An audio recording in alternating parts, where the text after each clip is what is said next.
Hey guys. This is part 4 of What If Naruto was captured by Madara and went back in time with the tailed beasts. Hit like and subscribe if you like this one, and also please check the author in the description. Let's start. We are pain, that's all. We are God.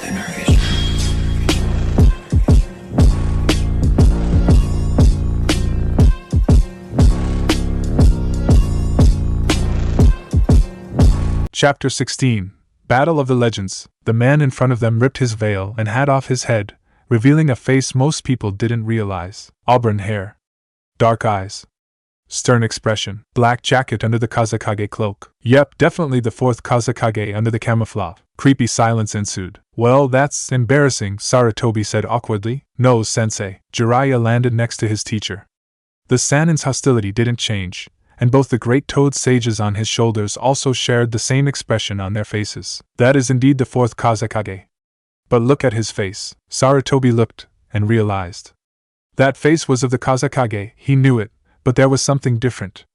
The skin was paler and grayer than he remembered it to be, and it was full of cracks. So, he was dead after all, and was revived with the impure world reincarnation. How low could you be, Orochimaru? Orochimaru crawled out of the ground while laughing creepily like a snake.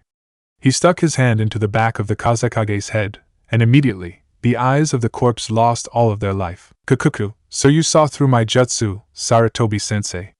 You definitely live up to the title God of Shinobi, Orochimaru. From behind the Hokage, Jiraiya growled and started to leap at his old teammate, but the arm of Hiruzen raised in front of him stopped him on his track. What is your purpose, Orochimaru?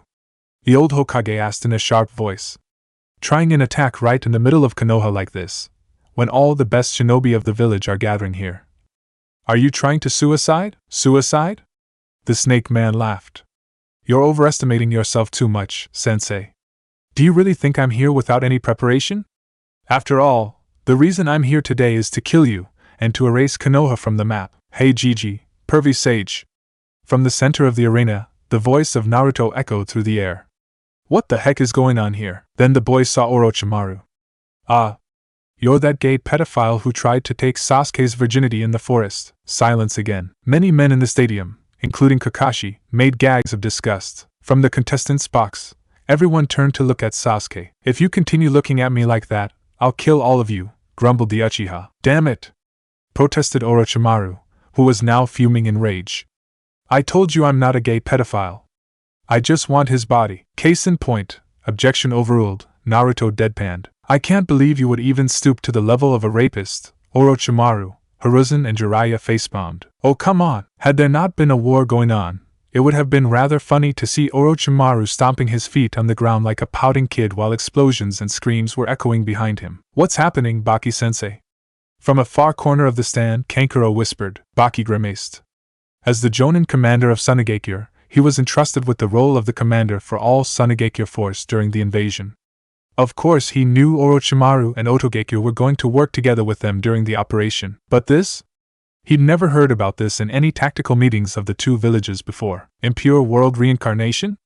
Isn't that the jutsu Lady Chio had told me about? Just what in the world is going on here? Inform the whole force of Sunigakure to hold their position and not to do anything until further command, he ordered in the same whispering volume, and Kankuro's eyes widened. What? But, just do what I said. He was defying the will of the Kazekage, but there was no other choice. For now, the best option for him was to hold back to see what would happen. Gaara was pissed beyond belief. He has been waiting for so long for this. This is the day when he will kill Uzumaki, and feed his blood to Mother, to prove his existence. And right before his match could begin, sand poured out from Gaara's gourd and started covering his body. No one, even Orochimaru and his father, can take his prey from him. Oh, Naruto muttered. Gaara is mad. What's going on here? What is happening to him? Sasuke, who had just arrived next to Naruto, asked worriedly when he saw the sand twisting up on Gaara's arms and face, forming grotesque limbs on them. Kukuku. Sasuke-kun. Orochimaru chuckled madly. Finally, this is my chance. Prepare to accept your GIGUH. His speech was cut off abruptly as Hiruzen's adamantine staff smashed into his face. The old Hokage slammed his staff down in front of Sasuke and Naruto. From behind, with the aura of power blazing around him, he looked like a war god ready to charge into battle. Well, that's not an exaggeration. considering he had been named the god of shinobi for half of his life. Genin Naruto Uzumaki and Sasuke Uchiha, he said, his voice booming with authority, the Chunin exam is now officially over. From now on, this will be a war. And this will be your first S-rank mission, ordered by the Hokage himself. Take the Jinchuriki of Suna over there away from the village and subdue him. Sasuke's eyes gleamed when he heard the words S-rank mission. But Naruto protested. But Gigi, I want to be here to help you in Pervy Sage. We defeated that rapist once before. Jiraiya stared at Orochimaru. Am I hearing right? You're defeated by a bunch of newly graduated genin? Orochimaru grinned evilly. I have to admit, I underestimated them there. But this time, it is different. I have prepared everything for this. From behind him, Gaara howled madly while Orochimaru started making hand signs. Oh no you don't! Jiraiya shouted when he realized what Orochimaru wanted to do. He leapt at the snake Sannin with a quick body flicker and a great ball Rasengan on his hand, and Orochimaru had to halt his hand seals and jumped away from the deadly sphere when it drilled into the ground under him, making a rather large crater. Still annoying as ever, the snake man hissed. 10,000 snakes formation. A tsunami of snakes burst out from Orochimaru's mouth and raged towards Jiraiya. The Toad Sage cursed and jumped back, but the snakes continued to stream after him and at the same time, rushed towards his allies too. Go, you two! There is no time!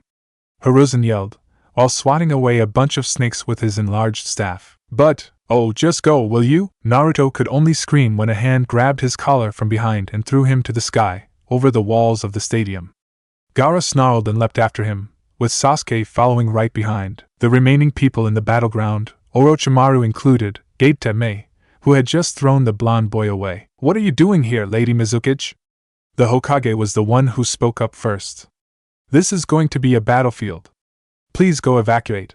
Era, Mei chuckled in amusement while spitting out a huge blob of burning lava, which covered the ground and melted a majority of the snakes. I just think I might provide Konohagakure with some help.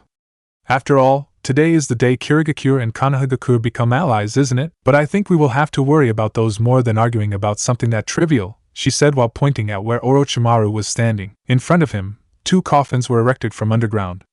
They cracked open, revealing the contents inside.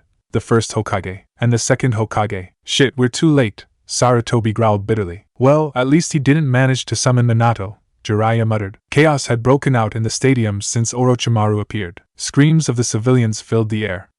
The stands were suddenly full of people running around like a herd of ducks. Well, cannot blame them, as the one who had just appeared was the man who's called the bogeyman of Konohagakure.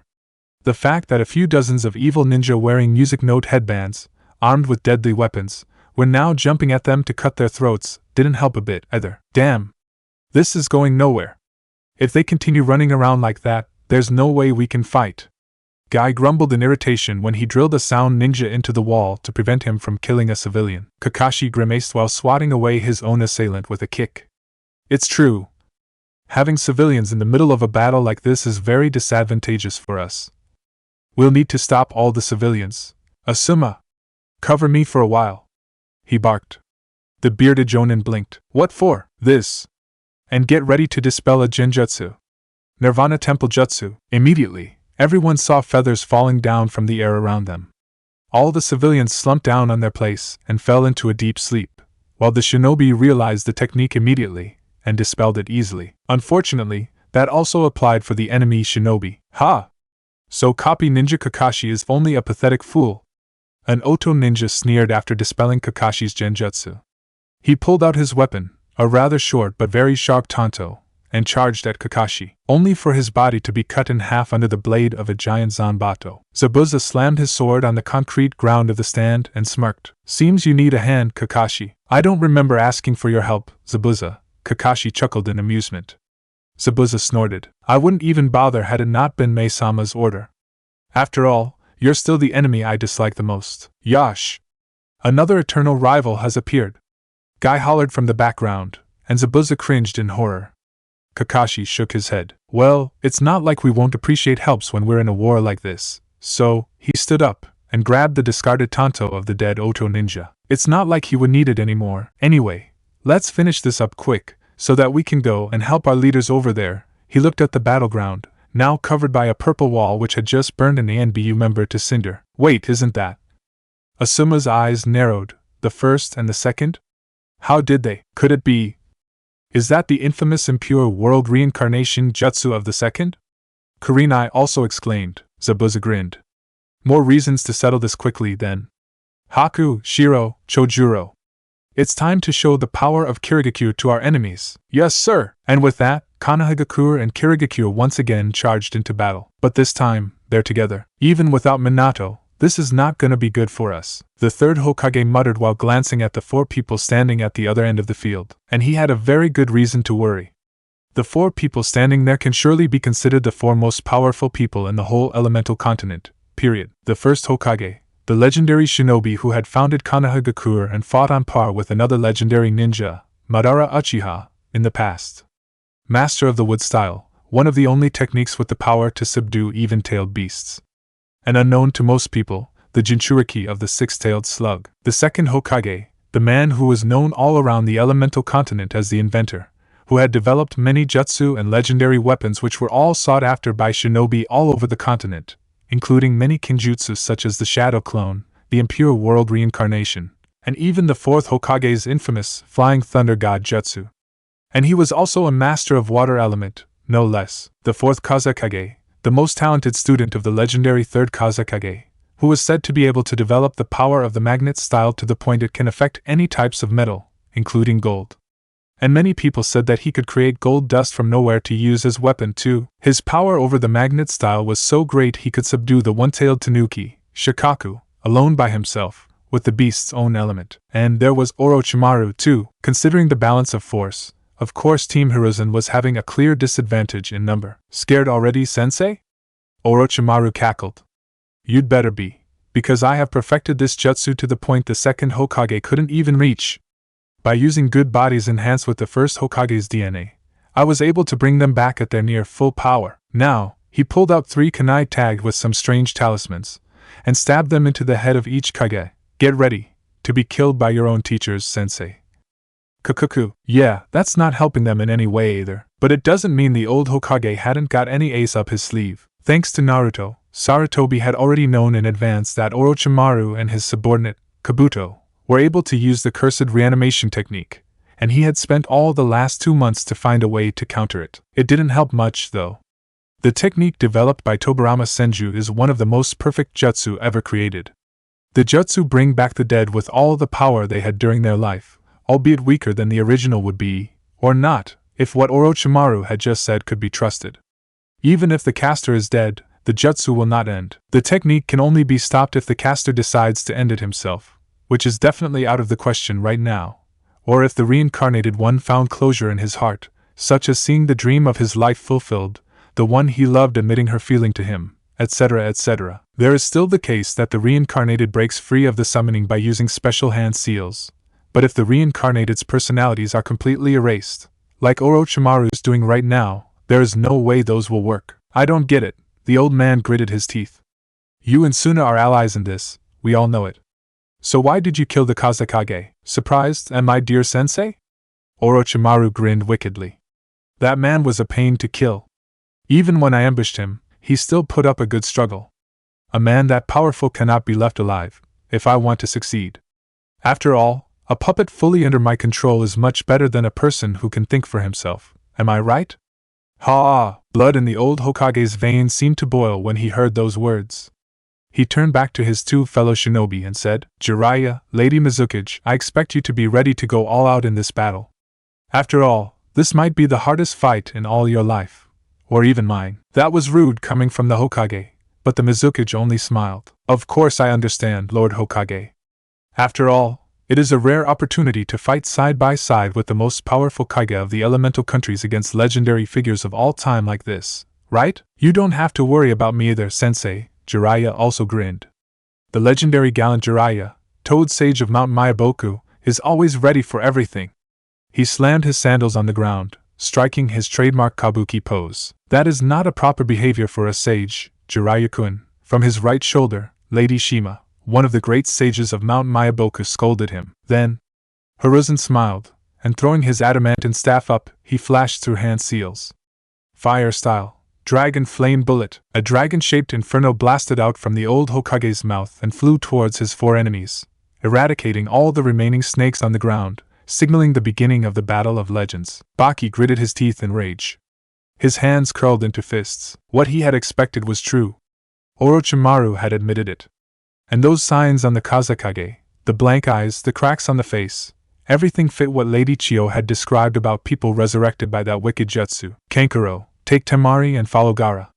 Retrieve him, and then, Sunagakure will assist Konohagakure in the fight. What? Sensei, but, do it. Now, Kankuro froze when he saw his sensei's eyes.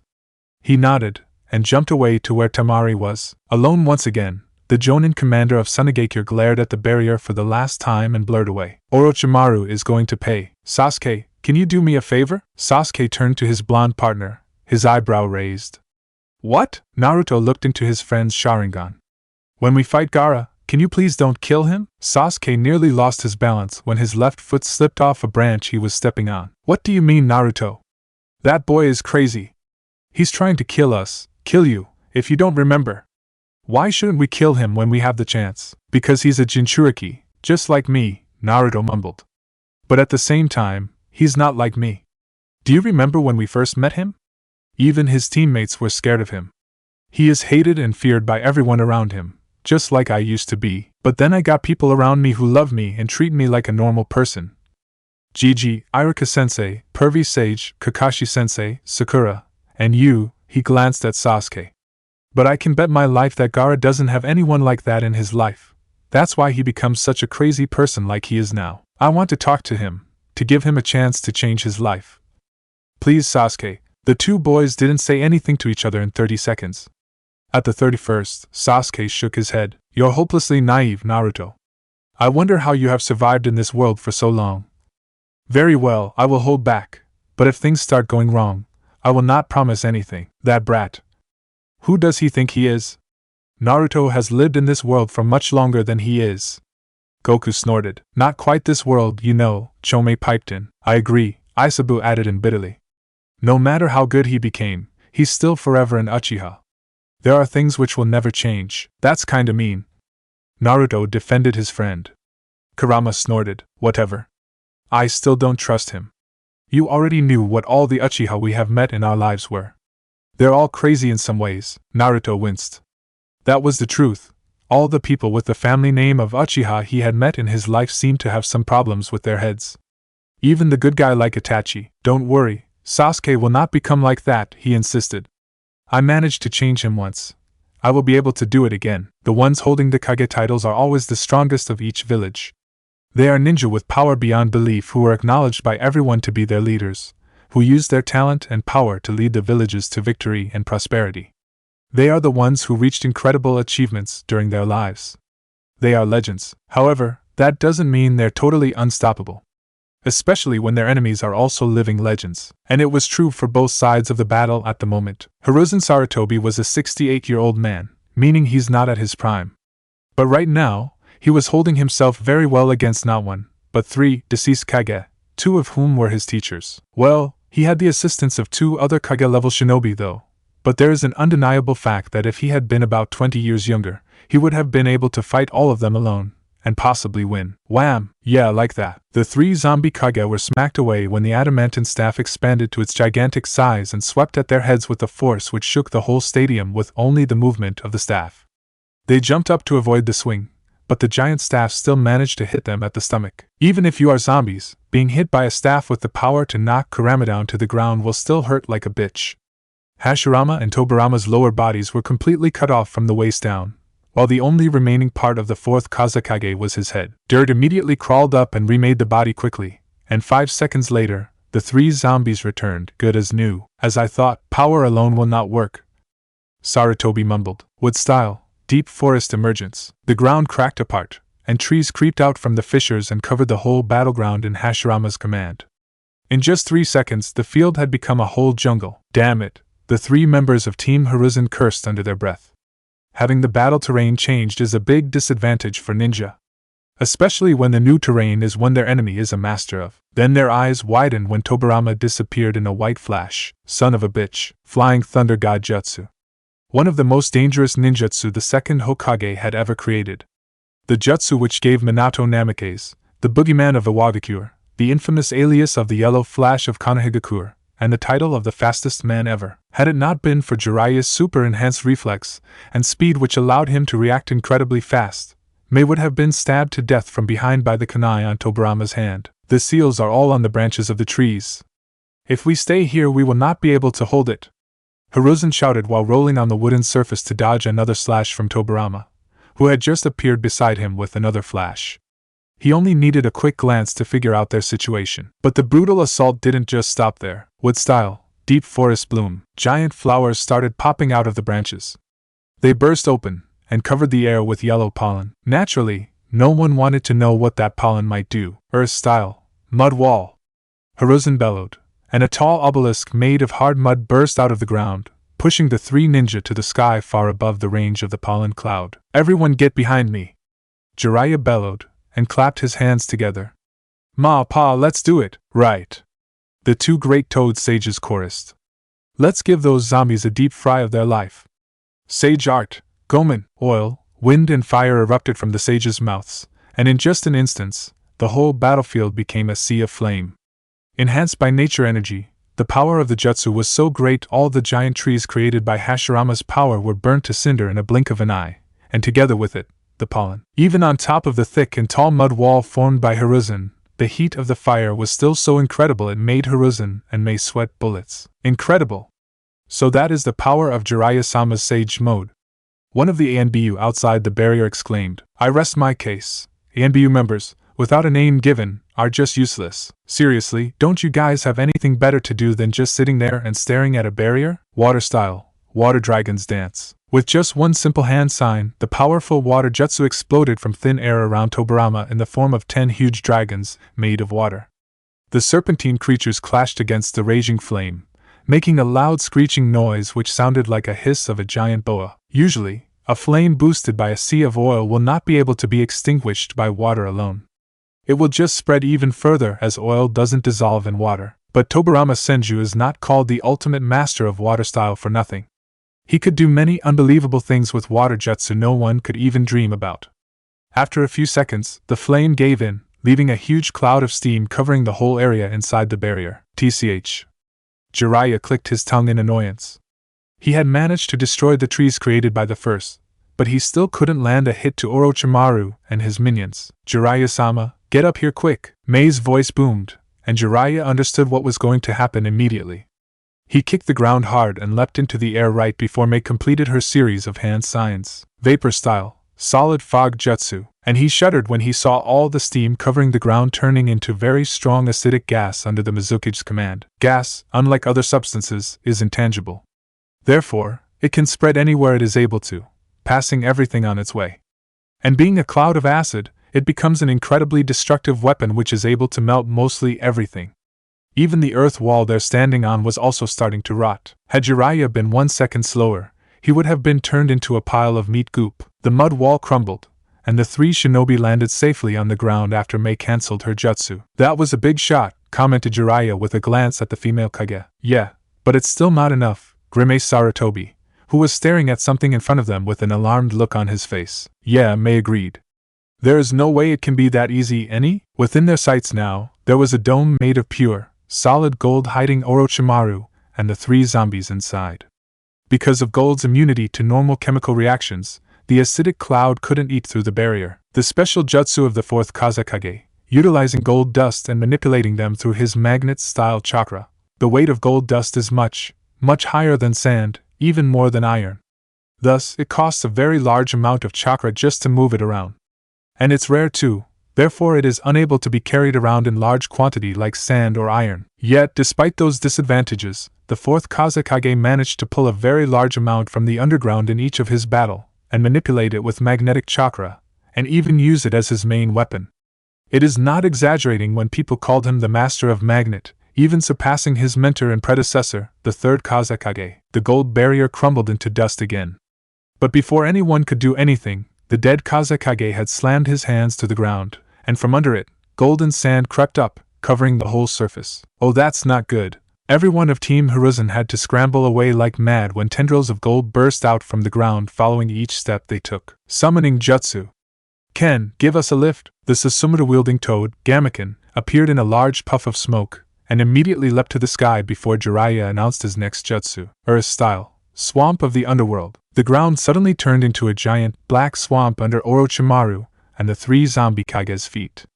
All the gold dust brought up by the Kage disappeared into the swamp, unable to be brought up again, and the 4 enemy shinobi also sank into the deadly mud, and were completely submerged before Jiraiya cancelled the jutsu and returned the ground to its original state. There, that should keep them in place for a while. The 4 enemies appeared in front of them in a white flash. Great, me and my big mouth. Jiraiya groaned. The first thing Sakura knew when she woke up was that her whole body was numb. She groggily opened her eyes. Facing her was the white ceiling of the hospital.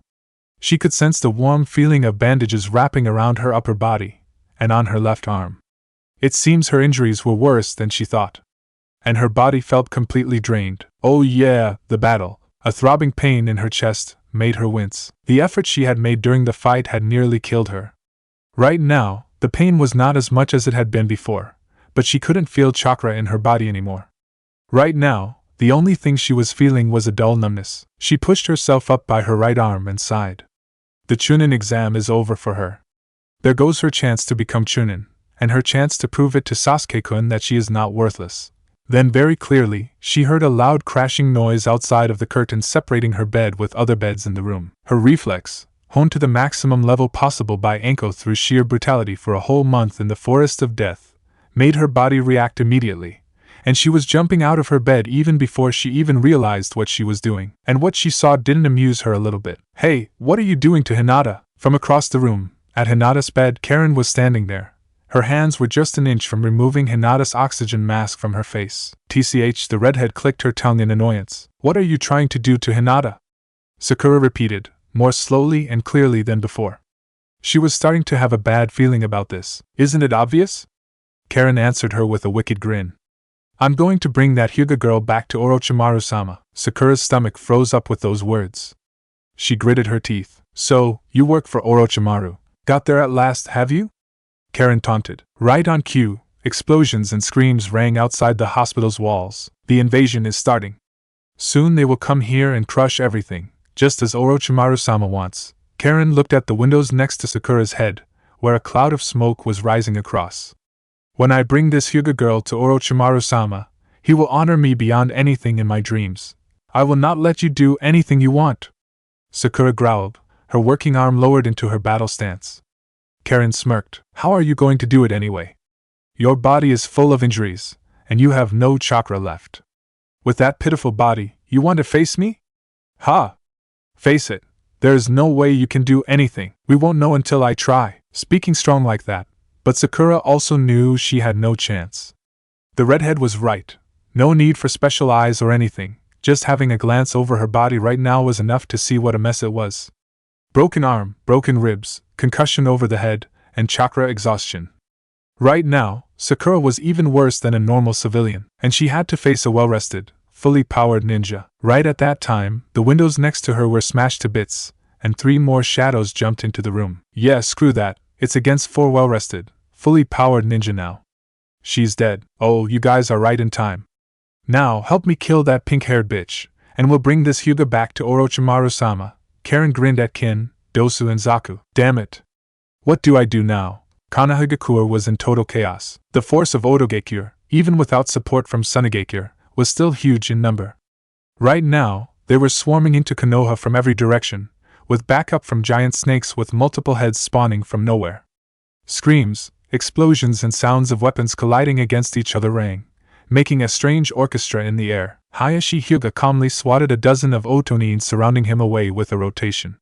The Hyuga clan is the strongest of Konohagakure. You should remember this. Another loud explosion shook the ground under his feet. The hospital is being attacked. If the medics are killed or incapacitated, we will be in an extreme disadvantage. Some random Konoha shinobi yelled from afar. Hospital. Hayashi's brain went numb when he heard that exact word. No. Hinata! He made a dash towards the direction of the hospital, but a battalion of Otonins suddenly appeared from nowhere and blocked his way. Get out of my way! The Hyuga clan had bellowed and sent a wall of enemies flying with an overpowered vacuum palm, but more and more enemies continued assaulting him from every direction with weapons and jutsu, making him stop dead on his track without any way to advance. Damn it! Hayashi bit his lips in anger and fear. It's rare to see the calm and stoic Hyuga clan head expressing so much emotion. If something happens to Hinata, then Super Expansion Jutsu. A gigantic foot slammed down in front of Hayashi and crushed half of the army in front of him, making him jump in the process. From above, Choza Akimichi was looking down on him in his giant form. Go help your daughter, Hyuga Dano. We will take care of those cannon fodders. Normally, the pride of the great Hyuga clan won't allow Hayashi to accept this. But right now, there was nothing in the world which could make him more grateful. Thank you, Akimichi Dano. When the Hyuga patriarch had gone, the Akimichi clan head turned back to his opponents. Just like old time, you too? Inoichi Yamanaki smirked. Of course. Though someone over there might think this to be a drag after all. Come on, Shikaka Nara sighed. I'm not that bad. You are. The two other members of the original Ino Shikacho team deadpanned. HAA. The Nara clan head could only sigh again. This is so troublesome. And with that, the famous trio of Konohagakure charged into battle. Iruka-senpai. The village is under attack. Iruka jerked his head up from the book he was reading to the students in shock when the door to the classroom burst open as another teacher ran into the room. What? How? Who was the attacker? It's Otogakure, senpai. They started the assault during the final round of the Chunin exam. Iruka immediately put away the book he was holding and called the children in the room, who were all wide-eyed in fear and surprise. Everyone! This is an emergency situation.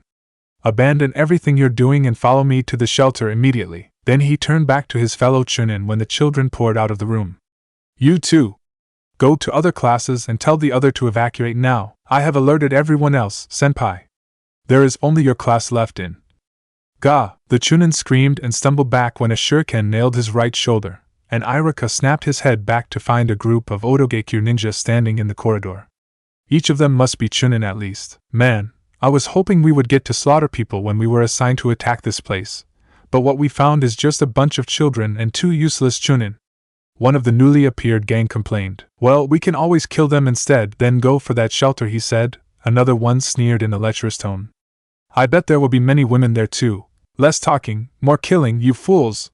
The leader of the band snarled, and he, together with two other sound shinobi, leapt forward, ready to kill the two men and the children behind them, except they couldn't ever move again. 3 very precise shuriken had embedded themselves into their throats, killing them instantly. Hey, what the hell is this? The Oto ninja stammered when ceiling arrays started spreading from Iruka's feet, covering the ground and crawling up the wall, locking them inside. Can you still walk? The scarred Chunin looked at his injured comrade and whispered. If you can, please bring the children to safety immediately. I will hold them back. But... Iruka-senpai. That's just... The young Chunin stopped his words abruptly when he saw his subordinate's eyes. He nodded quietly, and signaling for the children to follow him. Damn it! You killed our captain! We'll skin all of you alive! One of the Oto ninjas screamed. He leapt at Iruka with a kunai on his hand, only to be blocked with another kunai on his opponent's hand. The Oto nin was thrown away by a brutal kick in his navel. You're not going anywhere, the scarred teacher said coldly. There was no trace of his usual smile on his face anymore. Right now, that same face didn't show any sign of anger, but they could still feel the burning fury flowing out from his body. Oh yeah? And what are you going to do? You're saying that you will defeat us all by yourself? Oh Kami, that's so humorous. The band of enemy ninja laughed loudly. Iruka answered him by pulling out another kunai, and wielded both on his hands like a pair of twin swords. We'll see about that soon. But you'd better pick a god and pray, because anyone who tries to attack my village threatens my students. I will not forgive. The battle of the legendary ninjas inside the barrier was becoming more and more brutal. Right now, Jiraiya was engaging in battle with Orochimaru, who was holding the Kusanagi, the sharpest sword in the world, on his hand, and would have lopped Jiraiya's and the two sages' heads with a nasty swing had the Toad Sage not dodged in time thanks to the incredible reflex enhancement of his Sage mode. You're still as annoying as ever, Jiraiya, the Snake Man hissed. Why don't you just give up and die? You're the one who should give up, Orochimaru, Jiraiya snarled back. Today you'll die, and no immortality jutsu will be able to help you survive. He threw a fast punch at Orochimaru. The punch, enhanced with nature chakra, was not only much more powerful, but also cannot be avoided. And Orochimaru, who got a lot of knowledge about senjutsu, knew better than trying to dodge it. He hastily spat out a new body right before the devastating punch landed on his former body. The force of the deadly fist obliterated the snake Sanin's former body, leaving a trail of destruction on the branches he was standing on, created by the zombie first Hokage. "You're still a fool as usual." Even when facing such destructive power, the rogue Sannin still managed to taunt.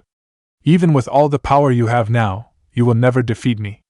I've gone further than anyone along the way to immortality. And now, as long as I have those legendary puppets of mine under my control, what chance does you, a fool and an old senile man, hope to have against me?" Jiraiya gritted his teeth.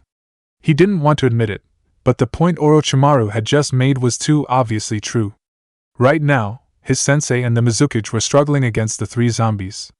Although they're still holding their ground, soon they wouldn't be able to keep up with the pace. A kick from the flashing Tobirama to Sarutobi's back made him skid on the ground a few feet. The old man leapt up his feet immediately, but anyone could see that he was starting to get low of energy. But there was a reason why Hiruzen Sarutobi held the title of the God of Shinobi following Hashirama Senju, and was known through the elemental countries as the Professor. His intelligence surpasses any Nara of the Hidden Leaf Village, and his knowledge about jutsu is more than anyone in the whole continent, to the point that Orochimaru himself had to praise him about it. He is the only one in the whole Konohagakure to know all the jutsu of the village, and is the only person in the whole world who can use all 5 elements of chakra proficiently and effectively without the help of a Rinnegan, or any similar Kekkai Genkai. During his prime, he has never lost even once. Had he got the incredible chakra and stamina of Naruto, and been younger about 10 years, he would be the person who was closest in power to the Sage of Six Paths himself. This might be dangerous, but the old Hokage crossed his arms in front of his face to block another punch from Hashirama, and at the same time, fifth gate. Gate of Pain, open! The air exploded with an incredible burst of chakra, throwing the 3 zombies off their feet. Even Mei, who was standing afar to support with long-ranged attacks, could feel a strong push to her body which nearly made her lost her balance. She stared in awe at the Hokage, who was glowing red due to the effect of his 3rd chakra gate opening. "That's Guy's special technique, the 8 gates technique." One of the ANBU watching the battle exclaimed. "Sure, just stay there and be commentators instead of doing something useful, will you?" Dragon Fist. With an unexpectedly fast movement, Hiruzen blurred from view and appeared once again in front of the 2 deceased Hokage and drilled a double-handed punch into the 2 zombies' stomachs. The friction with the air was so great it made his hands look like catching fire, in the shape of 2 flame dragons. Tobirama managed to flash away so that the punch just scratched across his arm, but Hashirama took the full blow of the 5th gate-enhanced punch and flew away like a ragdoll. His body skidded on the ground. A rather large hole was drilled through the fake body of the dead god of Shinobi, but he flipped on his feet immediately when Tobirama appeared again beside him, his right arm shattered. The big wounds were also starting to heal very fast. Then the bodies of the 2 corpses exploded violently. It turned out that when the punches landed, Sarutobi managed to slip a few exploding tags into their armors. When the smoke from the explosion cleared, the 2 dead Hokage were only 2 decapitated heads on the ground. Why does everyone in this village like explosions so much anyway? From outside the barrier, Haku wondered.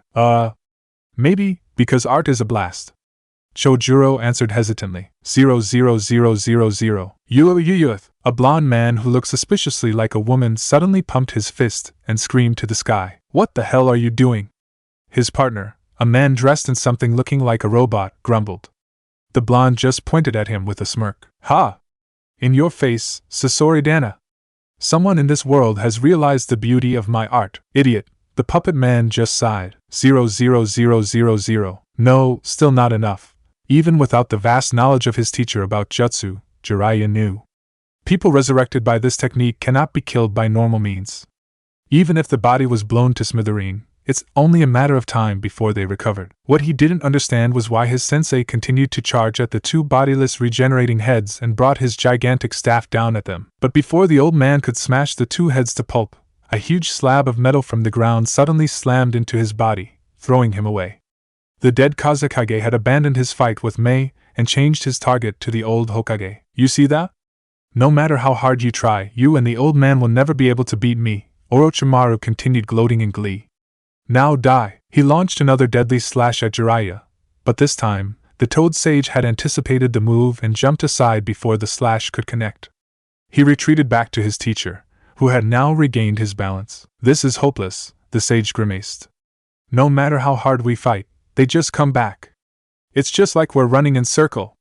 There is no way to finish them without completely removing their souls from the bodies." By removing their souls, Jiraiya was talking about their final trump card, the Reaper Death Seal, or Dead Demon Consuming Seal, as some people preferred to call it as. The two of them had discussed about ways to stop the resurrection jutsu when they heard from Naruto that Orochimaru and his subordinate Kabuto could use it, and had agreed that the forbidden sealing jutsu would only be used as a last resort when everything else failed. And you should remember that jutsu will kill us after you use it. Jiraiya frowned.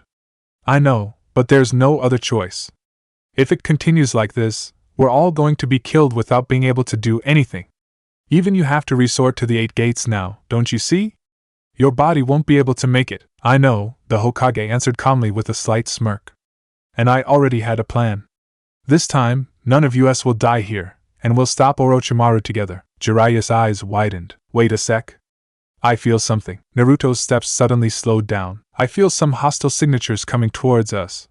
10, no, even more. Very fast. And there, 15 sound shinobi dropped down on the trees around the two boys, right in front of us. Yeah, thank you, Captain Obvious, Sasuke snarked. Uzumaki thigh. From behind them, Gaara let out a deadly roar and charged. His clawed hand shattered the branch Naruto and Sasuke was standing on with a sickening exploding sound. The two boys skidded on the ground a few feet. Naruto, take Gaara and go. What?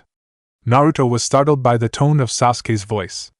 What about you? I'll deal with those annoyances first, then I'll catch up. Just go, the Uchiha said in a confident voice. But, I'm not gonna lose. Sasuke grinned, his Sharingan gleaming dangerously in the dim light of the forest. Naruto opened his mouth again to protest, but he didn't have the time, as Gaara had already rampaged towards him again, and would have taken his head if he didn't jump away in time. No choice. Then take care, Sasuke. Remember, don't get killed. When Naruto had jumped away with Gaara right on his tail, Sasuke turned back to the sound ninjas and drew his sword. Hey, that's the mighty Uchiha brat. We might not be able to defeat him. One of the enemy ninjas sneered mockingly. Somewhere inside Sasuke's mind broke out a ripple of anger. Mighty Uchiha brat, ooh, I'm so scared. Another Otonin laughed. We're all gonna be killed. Ha ha ha, you'd better be. All the Oto ninjas stopped laughing. They narrowed their eyes at Sasuke, who was glaring at them with a maniacal grin. You want to know what the Uchiha can do? Then I will show you what the Uchiha can do, because it will be much worse than death, I promise you. Then with the sword drawn on his hand and his Sharingan blazing furiously, he charged. Oh shit, I forgot to recharge Sasuke. Naruto exclaimed mentally in horror when he suddenly remembered. Just leave him. He'll be fine, Kurama snorted nonchalantly. Naruto thought in disbelief. What? How could you, Kurama? Sasuke was tired from his battle with Haku-chan. Then what? What do you expect us to do about that? Kurama asked sharply. I might be your friend now, Naruto, but as I told you before, don't expect me to help that Uchiha. Hell, don't ever expect me to trust any Uchiha at all. Naruto cringed when he heard the tone full of hatred of his vixen friend. Oh come on, Kurama! Why do you still hate Sasuke that much? Why, you ask? The vixen snarled. If you use your head to think about it, you will remember what the Uchiha had done to us, to me. Hell, even that Sasuke brat had once tried to kill you and take me to Madara. And you expect me to forget everything that easily? Ha, as if. Naruto winced again. What Kurama said was the absolute truth. Considering what Madara did to her twice, and what Obito did to her right before Naruto was even born, and many things after that, how could she not be angry with all the Uchiha in the world? Hell, even Naruto himself had all the rights to hate the Uchiha clan. After all, it was that accursed clan who indirectly killed his father and mother, made him suffer in all his childhood, and caused everything horrible in his life. There was nothing Naruto could say about it. Except, Kurama, hating them won't solve anything. Don't you remember that only because of the Uchiha clan's hatred and arrogance did everything in our lives happen? If you keep that hatred in your heart, you won't be any different from them. You remember that you had killed many people in the past just because you hated human, right? And now you say that anyone with the Uchiha name doesn't deserve to live even when his heart is still free of hatred? That's just hypocritical. Kurama opened her mouth to retort, but realized that she couldn't find anything to say. What Naruto had just said completely shut her up. Silence ensued in Naruto's head. Did Naruto just say something wise? Shikako was the first one to snap out of her shock. Why, yeah. And he managed to shut Kurama-nichan up too. Chomei also mumbled. What surprised me is how and why Naruto knew so many long and difficult words, Gyuki muttered. Oh come on! I'm not that of an idiot. Naruto complained. You're the most annoying Jinchuriki I've ever had in my life, Naruto, Kurama said, trying her best to hide the pout on her face. Ah, but you love him so much you might die, Goku snarked, and Kurama bit him in the tail, making him jump and scream murder. Saikyo didn't say anything, but if she was in her human form, people would definitely see a big smile on her face. Still, Kuramane is right, Isabu voiced his thought. I am not very sure, but I don't think we have to worry much about the Uchiha boy. It's not that I hate him, well, not as much as Kuramane, but during the fight with Haku, I noticed that he hadn't gone all out. There are still many things we don't know about what he can do right now, but I can say for sure that he's not going down easily. So, just focus on this incoming fight first, and we can go for him later. Or just send a shadow clone there to back him up. Yeah, you should be, Matatabi also chimed in. Gaara-kun have already caught up. Naruto still wasn't totally convinced about that, but it was the only thing he could do right now. Okay, this might be far enough anyway. Naruto stopped, and turned back to face Gaara, who was glaring at him with angry murderous eyes. That is the price for underestimating the Uchiha, fools. Sasuke, breathing heavily, spat out in disdain, looking at the bodies littering the ground. Otogekure, except for some special named individuals, was full of cannon fodders. That's why Sasuke could take down more than a dozen of them in a few minutes alone. Even when the battle had tired him, it was still very impressive, considering Sasuke was still only at genin level. He sheathed his katana and turned around, ready to follow and help Naruto. You really are powerful even as a genin, Sasuke-kun. And the Sharingan is amazing. No wonder why Orochimaru-sama wants you that much. Sasuke snapped his head back abruptly. His hands went to the hilt of his katana again. One of the bodies on the ground started standing up. Sasuke was sure that he had struck him down just a few seconds before, but now, he was standing up, and there was not even a wound on his body. Who is that guy? Still haven't realized who I am, Sasuke-kun? The enemy took off the mask he was wearing, and Sasuke breathed out. It's you. You're that guy from the first task of the exam. Kabuto, Chapter 17, Battlefield Konoha, Gaara, Naruto muttered while staring at one of his best friends, well, sort of, who was writhing in sand and snarling creepily while turning into his grotesque monster form. I take offense to that. Shikaku growled in annoyance inside Naruto's head. Seriously, Shuki-chan, Gyuki snorted. If that's not gross, I don't know what might be anymore. Shut up, you. And stop calling me that. In front of them, Gaara had already finished transforming.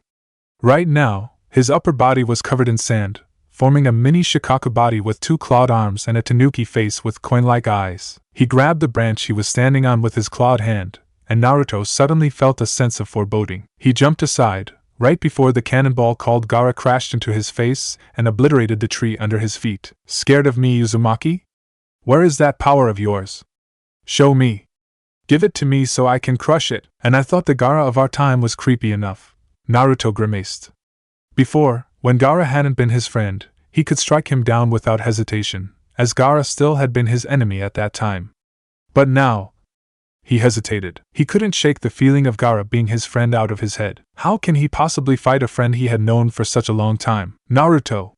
Look out! Naruto blinked, only to see sand crawling up his legs. Too focused on Gaara in front of him, he didn't notice the tiny particle's hidden movement. Oh shit! Don't worry, I got this! The voice of Shikaku suddenly echoed in his brain. A blast of magnetic chakra from the tanuki, and all the sand was blown away from his body. Gaara blinked. Under Shikaku's influence, it looked freakishly weird. How did you repel my sand? It sounded both scary and funny at the same time, hearing the tone of confusion and fear in Gaara's voice. Creepier, that was also the expression of the Shikaku inside Gaara's body. Arf! No! Arf! Everyone glared at Shikaku inside Naruto's head. Stop that! It's annoying! Heh heh hee hee hee. Don't worry, mother. No matter what, I will still give you his blood. He will not deny us our existence. I will definitely kill him. Ah. Stop hesitating, Naruto. Kurama yelled inside Naruto's head. If you don't start fighting, you will be the one who get beaten to a pulp, not Gaara. But, no buts, the fox didn't let Naruto finish. If you choose to fight Gaara right now, you will be able to release him from that chain of misery he is restrained in. But if you chicken out, you will not only lose your chance to save him from darkness, but your beloved village, your friends, and even you might be killed when he goes completely mad and rampages around. What would you do if that happened, huh? Watch out! Naruto ducked, and Gaara's sand arm soared over his head, cutting a few strands of his spiky hair. "You're right," he answered after a few seconds of thinking. "I cannot hesitate now. Gaara needs me. If I don't do anything, it will turn everything we have done to trash. But before we start, Shadow Clone Jutsu." A clone appeared next to Naruto in a poof of smoke, and the real Naruto commanded, "Go back Sasuke up." After the clone had eyed and leapt away, Naruto turned back to Gaara, who was charging at him full speed again, and caught his extending arm aiming for his head in a grapple. "Let's go, Gaara. I'll bring you back from the darkness." Again, blue chakra exploded from Naruto's body, and Gaara cackled madly. "Yes, yes. That's it. Show me your power, Uzumaki." Sakura puked out a glob of blood. She collapsed on the ground next to Hinata's bed. Her injuries had turned even worse after taking a blast of sound wave from the sound shinobi in front of her. Her body was screaming in excruciating pain. All of her bones felt like being smashed, and her hospital clothes, together with parts of her skin, were ripped by the decapitating air waves. Tears of anguish and fear were threatening to trickle out of her eyes. Had those sadists called sound shinobi not wanted to play with their prey before finishing it, Sakura would have been dead meat by now. Yet she still pushed herself up, standing on the way of her and Hinata's assailants. "Oh ho, the girl," Kin sneered. "The pinky bitch still wants to play hero." She kicked the pink head at her chest, and Sakura thought her body was going to explode in agony. The remaining of her ribs seemed to shatter under the force of the kick. She couldn't even scream it out anymore. The voice seemed to choke inside her throat and came out as a gurgle of saliva. She collapsed on the ground once more, and this time she couldn't force herself up anymore. "Enough!" She heard the bandaged one snarling at his teammates. "We're here to complete the mission, not to fool around kicking Konoha bitches. Just kill her and finish it fast." Sakura's spine went colder with each word. "It's over," she told herself. "You're going to die. Dying like a useless fangirl you are, without even being able to help your comrade. If you believe in yourself, there is nothing you can't do." Naruto's words still echoed through her head. During her match with Neji, they were the source of confidence for her. They helped her overcome her fear, gave her the strength to stand up again after the Hyuga prodigy had beaten her down to the ground. But now, I'm sorry. I cannot do it. This is the end for me. Her sight was fading. Through the screen of blood leaking into her eyes, she could vaguely see the people who were standing over her body moving, but she couldn't care less. Dying in any way was fine, as long as the pain would just stop. Then she heard a wheeze of air, a loud crash, and a high-pitched gasp. But that's just strange. She couldn't even choke out any sound right now, so how? Darkness fell around her. Karen smirked when Sakura was struck down by Zaku. Those three were right on time. They must be here to rescue me. Orochimaru-sama isn't abandoning me. The only thing she was annoyed about was that Zaku and Kin liked to fool around with the pink-haired bitch, and just didn't finish her off. Enough! Dosu, who was standing next to her, snarled angrily. "We're here to complete the mission, not to fool around kicking Konoha bitches. Just kill her and finish it fast." "Meh, stop being such a spoilsport, Dosu," Kin pouted. "What's wrong with having some fun?" "Ugh, you idiots! Just finish whatever you need to do and get me out of here." Karen stomped on the floor in frustration. She was getting sick of this. "And remember to bring that Hyuga girl with you," she added and turned away. Suddenly, her instinct screamed at her to duck. She followed it without any thought, and was startled when Dosu's gauntlet soared over her head. Unfortunately for her, the bandaged genin's jutsu cannot be avoided through mere ducking. Karen felt like her eardrums were going to shatter under the force of the sound waves from Dosu's gauntlet. She gasped out and stumbled to the ground. Blood started dripping out of her ears and nose. "TCH," the bandaged man growled. "I missed." "What do you think you're doing?" Karen gritted her teeth in pain. "Oh, isn't it obvious?" Zaku sneered at the collapsed girl in a cheerful tone. "He's killing you, of course." "What?" Karen choked out. "How dare you?" "Orochimaru-sama will." "Oh, we're so scared." Zaku laughed. "Tell me, Karen, do you know what the mission assigned to us today is?" When the girl shook her head slightly, he exploded in laughter again. "It is to kill you, silly girl. You are useless for Orochimaru-sama, and you knew too much about us, so you must be kept silent forever." The world shattered in Karen's eyes. Orochimaru-sama, her savior, her protector, her master, had decided to abandon her. She turned to Kin, who was standing there impassively with a look of disgust. "Why, Kin? I thought we're friends." "Friends, you say?" The other girl sneered in disdain. "All those years when we were taken in by Orochimaru-sama. You're just a useless brat. Yet Orochimaru-sama has always favored you over me, always pampered you, just because you're a member of some Uzumaki clan I don't even know anything about. And you think that we're friends? Ha! Just wish for it in the afterlife, bitch. Those words served as the final nail to the coffin of Karen. She slumped down on the ground. Every sign of spirit left her eyes, and she just lied there, broken both in spirit and in body. Dosu walked towards Karen's motionless body, his right arm raised high. Goodbye, Karen. We won't miss you. And the deadly arm was brought down on Karen's head. She didn't make any attempt to avoid. It's not like she had any power left in her body to do it. Leave Hurricane, and Dosu was kicked out of the room through the window by a blur of green and orange. Rock Lee burst into the room, standing in front of the two redheads' bodies in a dramatic pose. Stop right there, Sound Shinobi. I, the beautiful green beast of the hidden leaf, will not allow you to hurt these two pretty blossoms anymore. Why me? Next to him, his teammate Tenten groaned pathetically. Mei raised her arms to block a vicious kick from the fourth Kazekage, and skidded back a few steps. She let out a slight sigh. This was, no doubt, the worst battle she had ever gone through in her life. Even her titanic battle with Yagura, the fourth Mizukage and the Jinchuriki of the Three-Tails Turtle, was not as terrifying as this one. Yet, it was still the best fight she had ever got in her life. From the corner of her eyes, she saw the first Hokage from afar clapping his hands together. Wood style, wood dragon. The giant serpentine creature erupted from the ground and writhed around with loud cracks and creaks. It descended down the three allied shinobi with its mouth agape, obviously going to devour all of them alive, if you ignored the fact that it was just a construct made of wood. Without even thinking, Mei flipped through her own set of hand signs. Lava style, lava golem. The ground rumbled again. This time, a giant humanoid construct made of earth and magma emerged from underground. The two titanic creations clashed against each other, and the golem's massive hands grabbed the maw of the wood dragon in midair and tore it apart, before grabbing the body and flinging it into the wall of flame, destroying it in the process. Kage-level battle, indeed, but Mei didn't even think of just stopping there. Giga Drill Knuckle! She thrust her arm forward.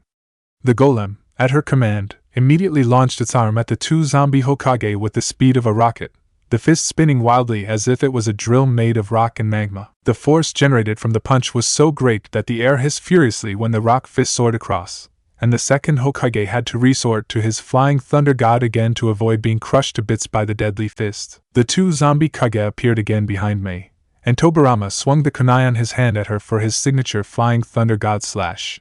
Water style, hydro cannon. The two zombies were blasted away by a high-pressure stream of water coming from Hiruzen. I have known this will be a great battle, but this is just ridiculous, the old man noted, landing next to Mei with a thud. Are you all right, my lady? He asked in concern. Don't worry about me, Lord Hokage, Mei answered him with a confident smile. I had taken down the fourth Mizukage alone, remember? And he's the Three-Tails Jinchuriki. Talking strong like that, Mei still had to do her best not to choke on her breath. Even having Kage-level chakra, enough to handle the Three-Tails Jinchuriki alone, her reserve was not unlimited. Right now, she could feel her chakra depleting rapidly after performing so many large-scale jutsu. Is that the best you can do? From afar, Orochimaru's voice rose mockingly. With that level of power, you won't ever stop me from crushing Konoha. You can still say that, seeing your minions falling like flies out there? Hiruzen bluffed, pointing out of the barrier at the stands, where Otogekure shinobi were being killed easily by the alliance of Konoha and Kiri. But Orochimaru just laughed. Oh, do you really think this is the only thing we have? Our first wave was repelled, wasn't it? Yes, sir. Konoha's defense is too strong for our normal shinobi. It's just like they have prepared for us in advance. I see. It's just like Orochimaru-sama has predicted.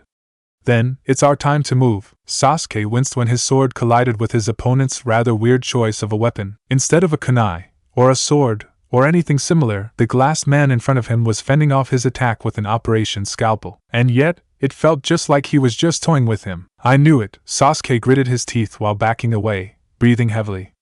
You're not a normal genin at all. There is no normal genin who can fight as well as you. I'm so honored to receive such praise from you, Sasuke-kun. Kabuto did a dramatic mock bow. What do you want from me? Sasuke snapped, eyeing the seemingly relaxed man in front of him warily. His hands started sweating heavily, just like the time with Gaara in the hallway of the Chunin exam testing room.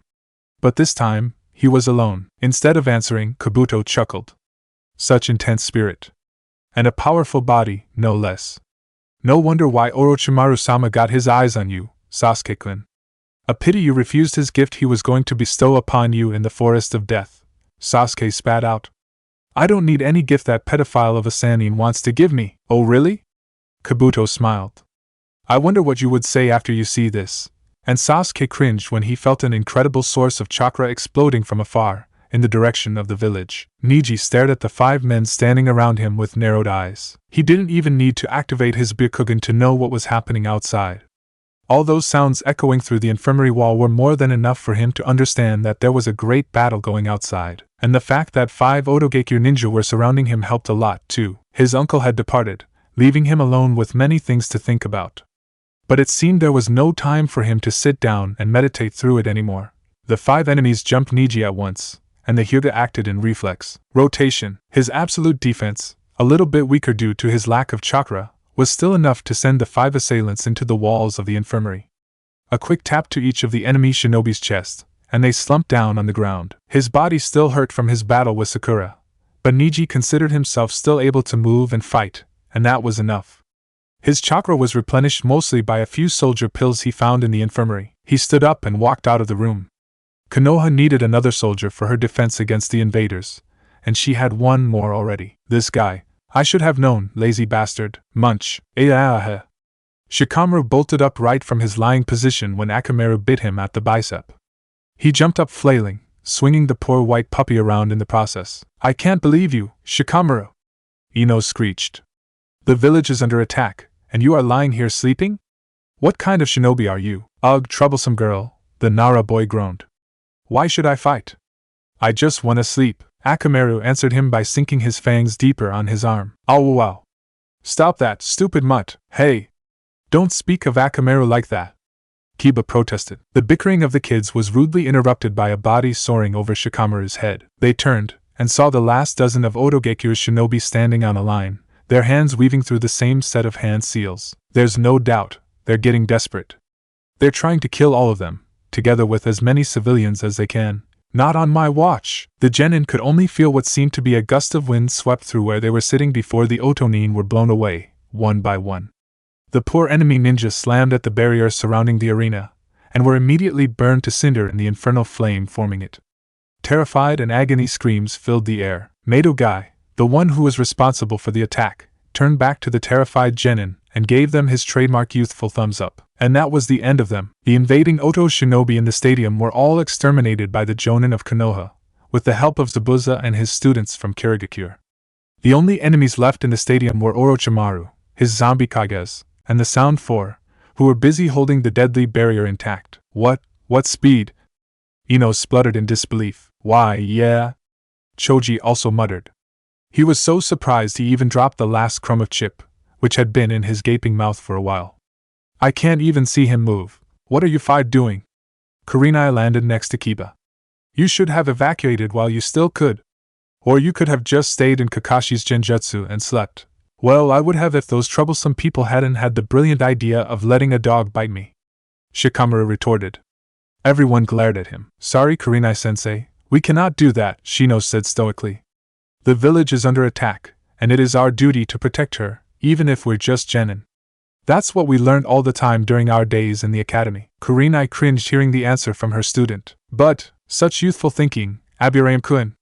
Your spirit is definitely fueled with the flame of youth. Guy's booming voice from afar didn't help her in any way. But you're just children. Kurenai exploded in protest. Kiba and Shino, I knew about your abilities, but you, she pointed at Shikamaru, Ino and Choji. I don't even know what you can do, and this is a war. And you, she pointed at Neji, who had just stepped out from the infirmary of the stadium. You had just exhausted yourself during the battle with Sakura. How can you expect them to fight in such a dangerous situation? You seem to underestimate my genin so much, Kurenai. Asuma narrowed his eyes, but his girlfriend ignored him. I have to fight, Neji answered her stoically. Exhausting myself in battle is the best way to atone for my sins, Kurenai gaped. That doesn't even make sense. Kakashi, say something. Kurenai, if the children are so enthusiastic, why not giving them a chance? Kakashi, the one in question, gave her an eye smile. 3 against 1. Or more exactly, 9 against 1. Kurenai's mouth opened and closed. And it opened and closed again, and again, and again. Finally, after a while, she managed to close her mouth for real and sighed. Okay, fine. But remember, no putting yourself in danger, you understand me? Yes, ma'am. When the 6th genin had already leapt away, Kurenai turned to the men and snarled, if there is something happening to them, I'll flay you alive. Kakashi looked straight at Kurenai's face. Kurenai, they're not children anymore. They are all official genin, and as such, they are soldiers. Shino was right. Right now, it is their duty to help protecting the village, their own home.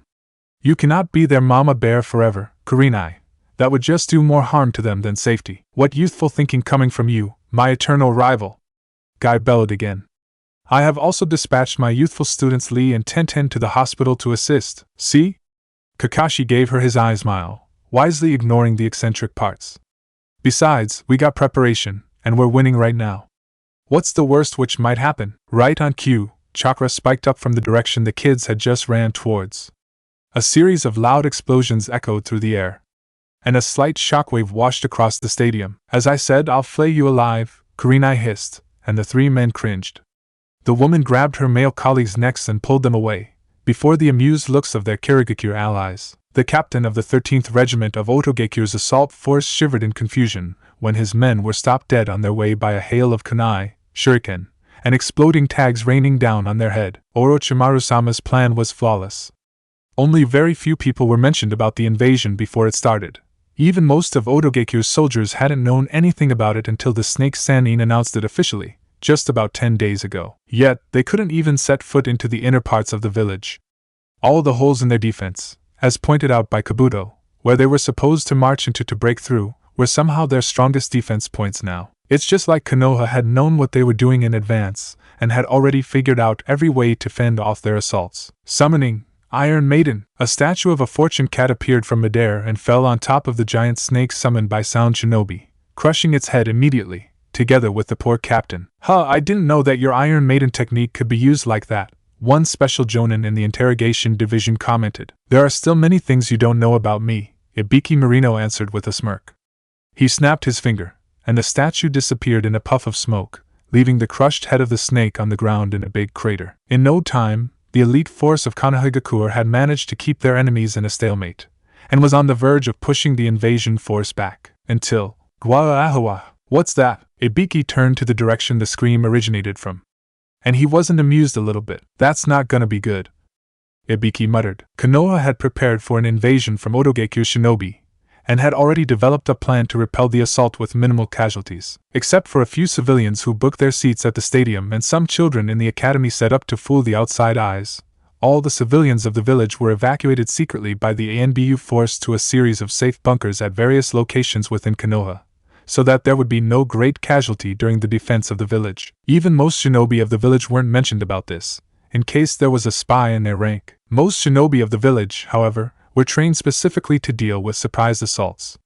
Therefore, when the first signals of the invasion emerged, they had leapt into action immediately, and done a very good job fending off the invaders. The plan of Hiruzen Sarutobi, 3rd Hokage, god of shinobi, to lure Orochimaru out and kill him, was perfect. He just didn't have a plan for an army of monsters augmented by Orochimaru's cursed seals. What the hell are those? A nameless special jonin screamed out while scrambling out of the way of a monstrous creature charging at him. Another one of them drove a blade-like hand through his body, and the poor shinobi crumpled down, dead. They don't wear any hitite, Saminuzuka muttered, dodging a punch another creepy creature launched at her. The fist crashed against the house behind her, and the building collapsed. Must be Orochimaru's experiments, those things, Hate Gekko's fiancé, Yugao Yuzuki, said under her cat ANBU mask. She whipped through hand signs, and 2 slabs of stone erupted from underground and slammed together, squashing a few experiments inside them with a sickening noise, like some dozens of eggs being broken at the same time. But they don't seem to be trained very well, her boyfriend noted. This means we can kill them with enough power and skill. Leaf style, crescent moon dance, he announced, and 2 more shadow clones popped into existence. They, together with the original, charged at the enemies, and 1 second later, 2 of the experiments turned into pieces of meat. Then it will be easy. The Inuzuka matriarch grinned ferally. She put her fingers on her mouth and did a taxicab whistle. Immediately, from behind her, Two huge Nikan leapt forward before curling their bodies up at the same time as their master like three hairy buzz saws and plowing through the ranks of the experiments. The power of her jutsu was much stronger than that of Kiba, and it ripped through the mutated army like cutting paper. But despite their efforts, more and more of those experiments crowded in again. We cannot let them get past this place. Genma Shiranui, one of the Hokage's elite guards, yelled out. He spat out the samban in his mouth, and the needle soared across the air like an arrow shot from a full-drawn bow, impaling itself on an experiment's forehead, killing him instantly. Then, he drew his favorite weapon, a machete, from a scroll, and decapitated two more enemies with a quick horizontal slash. This doesn't seem right at all. Those things are strong indeed, but they don't seem to have any battle capabilities. There is no way someone like Orochimaru would send such an amount of useless things like these to attack the front gate so recklessly in a war. Unless, a distraction, you are sharp. But it's too late. Then suddenly, very slightly, he felt something rushing towards them. Instinct of a veteran shinobi kicked in, he turned and slashed at the space behind him, and wasn't surprised when his weapon clashed against something hard, just like a sword. The new enemy, a man with very pale skin, white hair and two red dots on his forehead, spoke calmly while grinding his boned sword at Genma's machete. Very fast reaction. Just what I expected from Konoha ninja, so fast. I cannot even see him move. And yet he's here, right in front of us in a blink. Dance of the Camellia. What followed was a rain of stabs.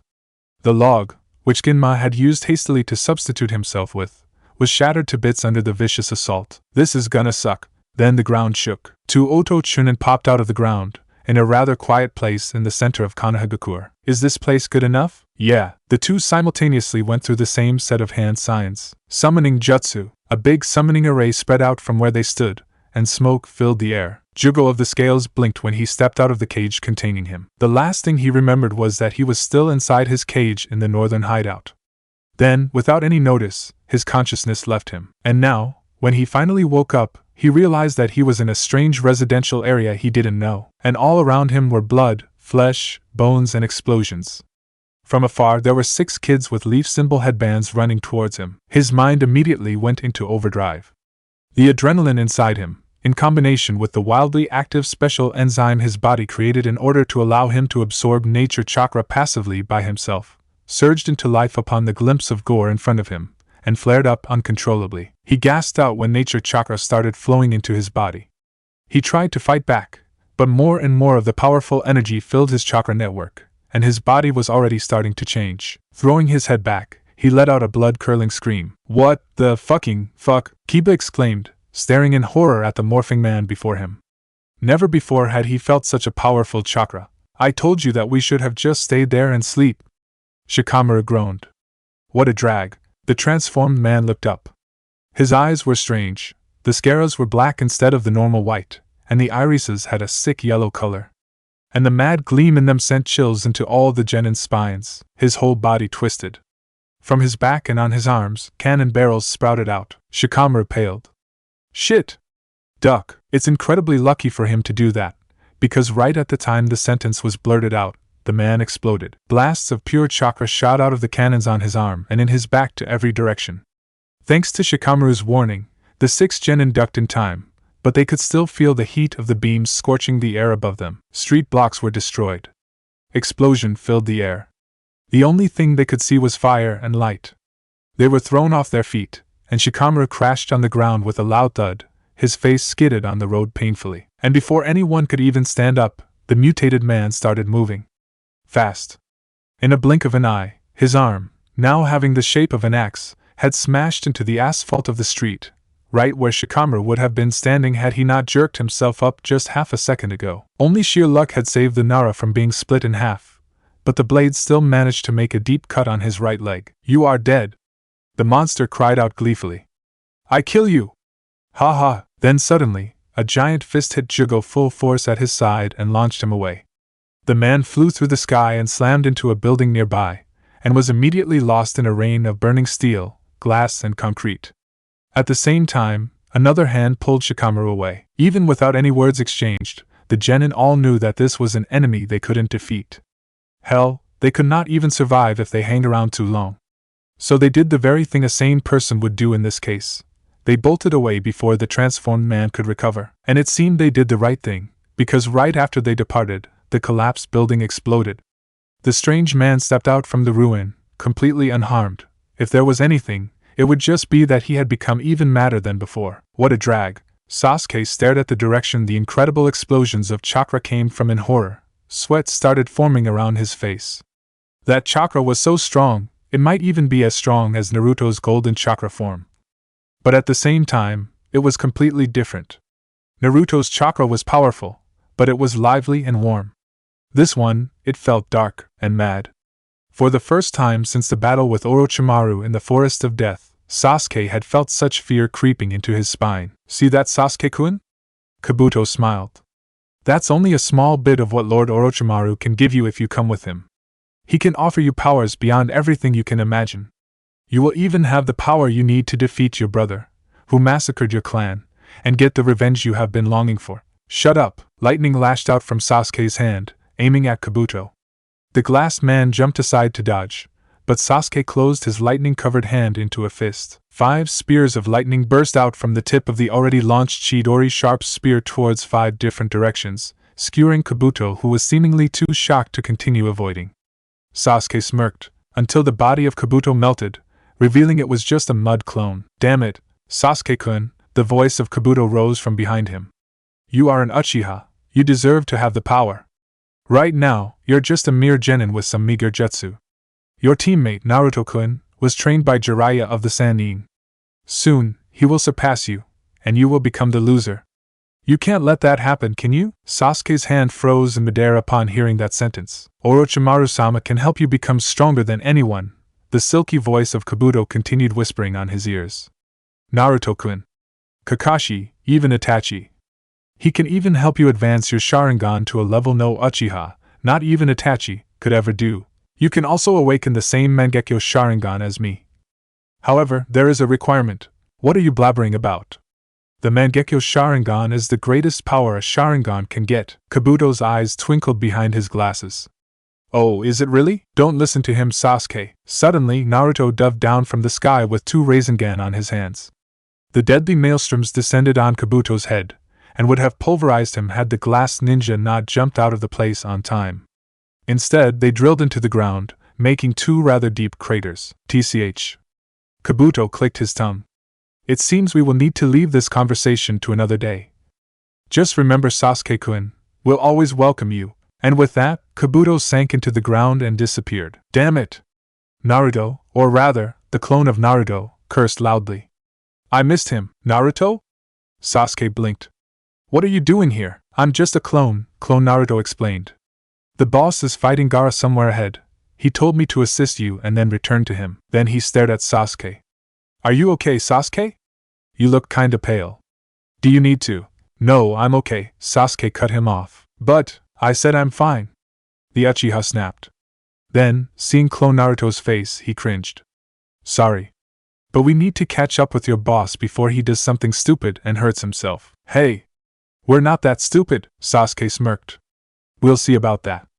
Now, are you going to lead me to him or not? Naruto's head snapped back. He felt it. Hell, there is no one in the world who wouldn't feel it. Those were, no doubt, very concentrated blasts of pure nature chakra. His stomach twisted. The last times he could remember such destructive power were the time he spent with Killer Bee, and the invasion of Pain. At that time, the village was reduced to a smoking crater right before he could arrive. What if something like that happened again? Naruto. 1 second of distraction from Naruto was too much of a chance for Gaara. Naruto couldn't react fast enough to dodge the claw the Suna Jinchuriki sent at him. His eyes widened. He was going to be pierced through the stomach. Damn it! Then Naruto felt his right leg moving. It kicked upward, sending Gaara away and pulling Naruto's body up at the same time.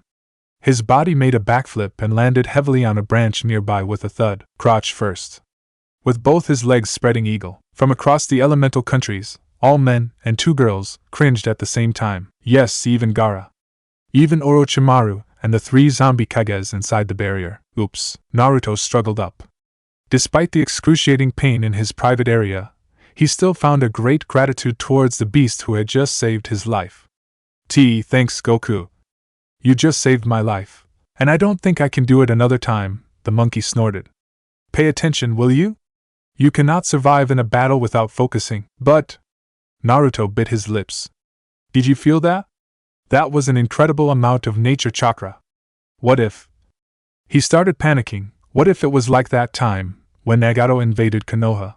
Naruto's hyperventilating thought was cut off abruptly by a horrible screeching noise in his head, as if there were a horde of cats grazing their claws against a blackboard at the same time. What the fuck? Good, finally got your attention. What did you do, Mata-chan? Naruto wailed, clutching his head in pain. Screw that. How did you do that inside my head anyway? I am a cat. Doing things like that is my specialty, the cat answered smugly. But leave that until later. Right now, keep your head on your own battle. There is no time to worry about the others when you're fighting for your own life. What? How could you? You shut up and listen, Matatabi cut him short in annoyance. I used to be a weapon of Kumogakure. I have faced many Konoha shinobi before. And they are the fiercest warriors I've faced. Do you really think Konoha will fall under that kind of attack? That will be the greatest insult to the whole history of Konohagakure, mind you. So stop worrying about meaningless things and focus on your own fight. Naruto's dumbfounded face looked just like he had just taken a hammer to the head. Then he glanced back at the direction of the village. If that's the case, no more hesitation. He will have to finish this battle, fast. He kicked hard at the tree branch under him, launching himself at the direction Gaara was pushing himself up and growling. Naruto, watch out for that. Bam! Well, you should still look at where you're shooting yourself towards first, Naruto. Smashing your face into a tree won't solve anything. Stop. I can't run anymore. Let's take a rest. Kiba stared at Shikamaru in disbelief. What? Are you crazy? That monster is coming for us. There is no time to be lazy, and? The Nara just shrugged. There is no way we can get away from him. So why should we waste our energy running? Everyone gaped in horror at Shikamaru, except for one. Shikamaru-san, are you thinking of fighting him? Now, all the horror gaping turned to Shino, who had just said those words. Shikamaru just shrugged. Well, why not? If we continue running, sooner or later he will get us, and we'll all be killed. But if we stay and ambush him, we will have the element of surprise. Our chance to survive will be higher. Are you insane? Ino shrieked. He just nuked the whole block with a simple chakra blast. There is no way we can match him in power. We're going to lose for sure. I didn't say anything about defeating him, Shikamaru snorted in annoyance. It's true we cannot fight him one-on-one. He will decimate us. But if we ambush him together, we can stall him a bit before someone notices and comes to help us. Hopefully. Hey guys, if you're going to do something, better do it fast, because that guy is very close now. Choji, the only one who hadn't said anything, muttered fearfully. Even though no one in the team was a sensor, they could still feel the terrifying chakra coming from the approaching man. Shikamaru landed on the ground. He looked around all of his comrades once. His hands went into his normal thinking pose, and his eyes were closed. Everyone else landed around him. Their eyes stared at him with the same worried expression. After a few seconds, the Nara's eyes snapped open. We'll do it like this. Orochimaru, you bastard. The aforementioned bastard let out a cruel chuckle. What's wrong, sensei? Too scared that your village is being destroyed piece by piece? How dare you throwing into a battle even your failed experiments? Hiruzen glared at Orochimaru. They offered you their life, and yet you're a monster, throwing them away like that. Oh, and why is that, Sarutobi-sensei? Orochimaru laughed cruelly while fending off his old teacher's assault with the Kusanagi.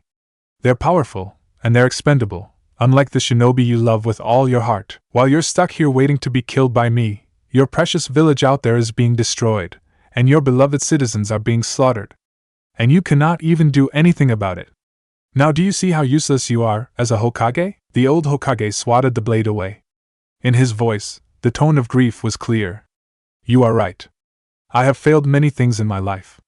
I have failed to stop the Uchiha massacre from happening. I have failed to protect a boy who was like my own grandchild. I have failed to stop a dangerous criminal like you. I really am useless as a Hokage. Finally realized it, eh? The snake man smirked. Too bad it won't help you. However, it doesn't mean you're suited to be one either. Orochimaru's eyebrow rose. Oh, you heard me. Sarutobi calmly delivered another nasty smash at Orochimaru's head, making the rogue Sannin scramble away to a side. No Hokage will ever go as far as using his citizens as guinea pigs to conduct experiments. No Hokage will ever sacrifice the people whom he is supposed to protect to run away from his own death, and no Hokage will ever throw away the people who trusted him. You don't have the will of fire in you. That's why you can never be Hokage. The smirk on Orochimaru's face faltered. He snarled, that stupid will of fire again. Spare me the nonsense, will you? I really want to see what that will of fire of yours will do for you when I kill you today. You still don't get it, do you, Orochimaru? The old man answered him with a smile. When I chose to face you, I had already prepared to die. But now I can tell you, locking yourself inside this barrier with us is the worst choice you have made. I may have failed once, but it will not happen again. The only one who will die today is you, Orochimaru. Let me see you try, sensei, Orochimaru growled angrily. The two men charged at each other again. Each of their traded blows became more and more vicious. Chapter 18. Because Al was definitely an understatement. He hadn't been damaged quite badly, but being punched through a tree by an arm made of sand definitely hurt. It felt just like when the real Shikaku punched him in the face. PFFF, he heard Shikaku snorting in his head. My punch was much harder than that. His relentless assault with hundreds of shadow clones couldn't even get past Gaara's defense. Whenever he and his clones approached Gaara, the redhead would just swat them away either with the monstrous strength of Shikaku, or with a wide, quick blast of wind. Naruto, taijutsu won't do anything against him. Try some ninjutsu. Koko urged him. I know. But what to use? From afar, Gaara growled. Why do you try so hard? You're weak. Why struggling meaninglessly? Why won't you just die? On his sand arms, the shape of a lot of shurikens started forming. Naruto understood immediately what was going to happen. Blocking will just slow down his momentum. He will have to match the attack with his own attack. The gears in his mind immediately came to life full speed. The image of a kunai with all of the necessary details appeared in his head. The sharp diamond-shaped tip, the handle wrapped in cloth with a ring at the end, the black steel material, the way Tenten's father smashed his hammer on the red steel to shape the appearance of the ninja knife. The skills of all the shinobi who wielded this particular weapon. Sand Shuriken, multiply by 100. Creation, weapon projection jutsu. A barrage of kunai formed around Naruto and launched themselves towards Gaara just as a barrage of shuriken made of sand shot out from Gaara's arms. The two storms of weapons met in midair, steel clashed with sand. The air was suddenly full of loud clanging noises. Alright. Finally got that jutsu down. Not perfect, you mean? True, the kunai created by Naruto's chakra were now all popping into smoke after stopping the barrage of sand shuriken coming from Gaara. You don't need to say it like that. Naruto pouted. Well, I was really surprised when the old man could pull that jutsu out with only one try, you know, Isaba noted. I didn't think he had the structure of the weapon so perfectly, or had the chakra density to create them like that. During the training month, Naruto had once shown Hiruzen the jutsu. While he was complaining loudly about how hard it was to create the weapons perfectly from only chakra, the old man just pondered in thought, and after about 5 minutes of thinking, he suddenly smiled, and made some hand signs. After a puff of smoke, a perfect shuriken appeared on his hand, sharp and sturdy as if it was a real shuriken made from real steel, not from chakra, before the gaping mouth of Naruto and the amusing face of Jiraiya. Well, to be fair, he had been working with a shuriken for decades before Naruto was even born, Koko said wisely. So it's no wonder why he knew the shuriken so thoroughly, just like the back of his hand. Watch out! Looking up, Naruto saw Gaara descending on his head with his left clawed arm lunging at him. This time, the redhead was the one who initiated combat first. Not even stopping to think, Naruto reacted instinctively. Shadow Clone Jutsu. 5 clones appeared in front of the real Naruto and took the blunt force of the punch. They exploded violently, sending Gaara flying, and from within the smokescreen, the real Naruto emerged. On his hand, there was a piece of paper with sealing formulae written on it. What is this? Naruto stared at the piece of paper on Jiraiya's hand. The Toad Sage chuckled. It's a seal I designed to suppress the power of tailed beasts within a Jinchuriki. I originally created it to help you control the Kyuubi in case you one day needed it. But I think you won't need it anymore, right? So why don't you keep it? Jiraiya shook his head. I'm giving this to you to use against Gaara when you two clash later. If what I heard about Gaara was true, he was a psychopath. And there is no way to stop him if he unleashes the full power of Shikaku on the village. But I believe you won't like to fight him if you can, will you? So what you need to do is to get close to him and stick this to his forehead when Shikaku's chakra goes out of control. The pervert is right, Naruto heard Gyuki inside his head. The structure that seal is based on is an advanced structure which is usually used to suppress a very large and powerful amount of chakra. It basically blocks the movement of chakra in a person's body when applied, making the applicant unable to access the chakra of us inside them anymore, at least for a short time, enough for him to calm down. It is pretty useless if used directly against us, but through the Jinchuriki, it is a completely different story. He is good, I admit. Naruto looked at the seal on Jiraiya's hand worriedly for a while. Then, he reached out his hand and took it. Thanks, pervy sage. You and the old man, be careful against Orochimaru too. You don't have to remind me about that, the sage answered him with a confident smirk. Because you're like me, Gaara. I understand all your pain, being treated as a monster. So I will do anything to save you from the darkness. I am your friend. Naruto's hand lashed out at Gaara's forehead. Just another step. On your left, Naruto. Huh! He immediately raised his arm to block, but couldn't stop another giant heavy arm made of sand, Gaara's right arm, from striking him at the ribs on the left side of his body and throwing him away before he could touch the other Jinchuriki. Naruto was once again sent flying like a ragdoll, but thankfully, no bone was broken. Naruto groaned and crawled up. It freaking hurt.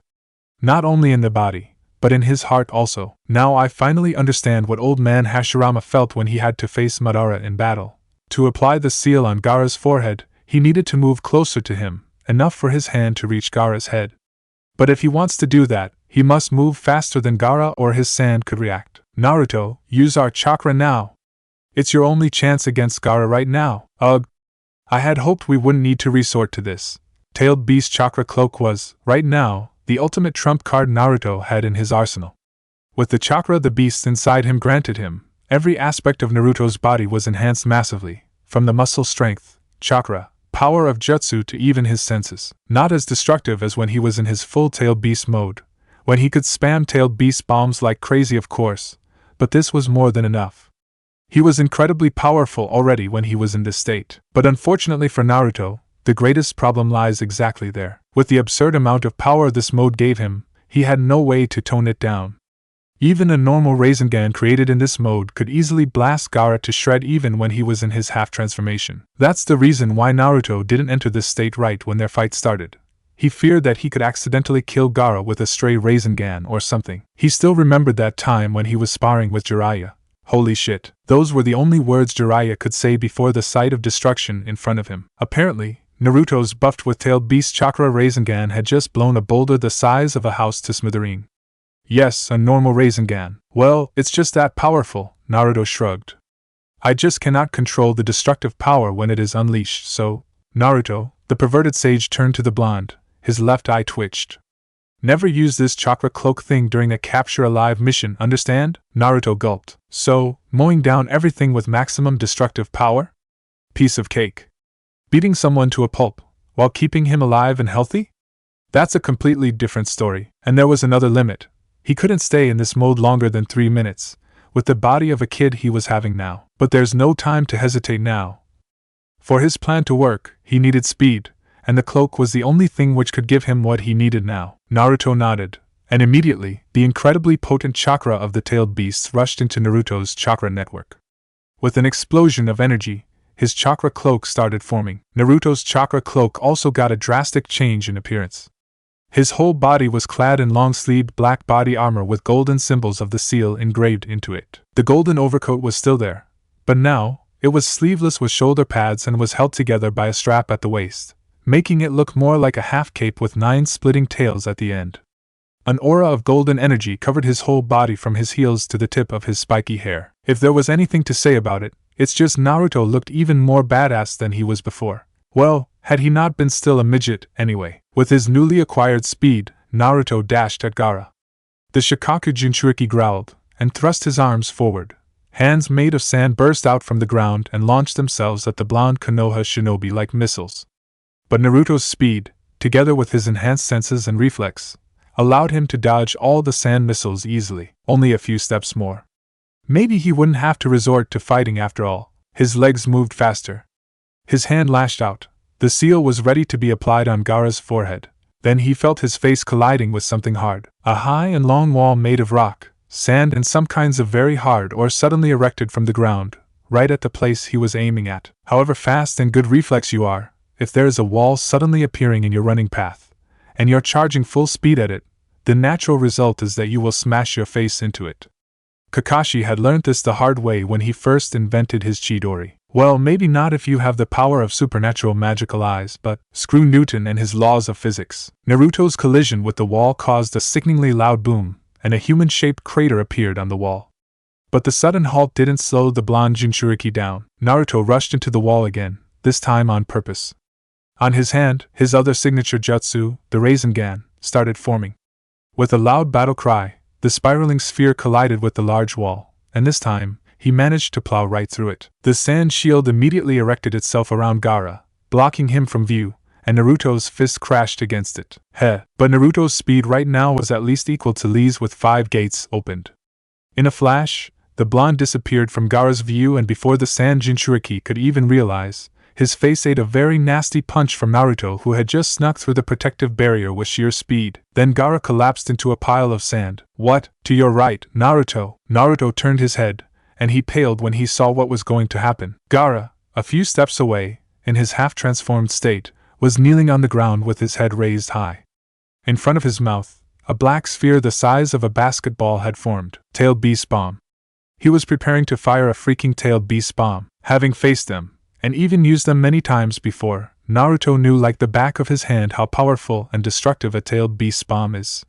That time when he went four-tailed and used a smaller tailed beast bomb than this one, he utterly obliterated 3 Rashomon gates Orochimaru summoned and made a gigantic crater on the ground. Another time, he blasted the freaking pain, protected by his Shinra Tensei, off to the sky when he was in 6-tailed state. Tailed beast bombs, unless you have Hack's dimensional phasing power like Kabuto, or the ability to teleport them to another place like Minato, are unavoidable. And even if somehow Naruto managed to avoid it, the angle Gaara was aiming at meant he would take down at least a quarter of Konoha, which was 2 miles behind Naruto's back. And there is no time to stop Gaara from firing the deadly ball anyway. He will have to. Kurama! I know! Naruto opened his right hand. Immediately, chakra started spinning in his palm, taking the form of his prized Rasengan. 2 more hands made of chakra sprouted from his wrist and wove around the sphere, and in just 2 seconds, his signature Rasen Shuriken was formed. The air whipped around him, and the clearing was suddenly filled with loud screeching noises. The chakra shuriken left Naruto's hand right as the deadly black sphere shot out from Gaara's mouth. The 2 projectile attacks flew towards each other, and when everyone expected a nasty collision and an earth-shaking explosion, the ball soared over the shuriken. Now, right then, the shuriken detonated. From under the tailed beast's bomb, air suddenly exploded into a wrathful tornado, and the black ball of chakra was shot upward by the pressure of the whirlwind. The tailed beast bomb rocketed into the blue sky, 20 meters, 50, 60. Then the forest shook with a loud explosion in the sky. A huge shockwave washed across the clearing, and would have swept Naruto off his feet had he not been ready. Alright, Naruto, around you! Naruto heard the warning, but it was too late.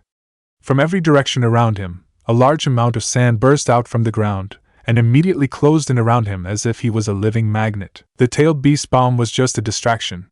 What Gaara was really aiming for was this: trapping him inside his cocoon of sand and crush him with his sand burial. How could Shikaka be such a good tactician, by the way? Hey, in just a second, Naruto was completely locked inside a very thick and very heavy pyramid of sand, unable to even move a muscle. Naruto cursed when the sand started constricting around his body.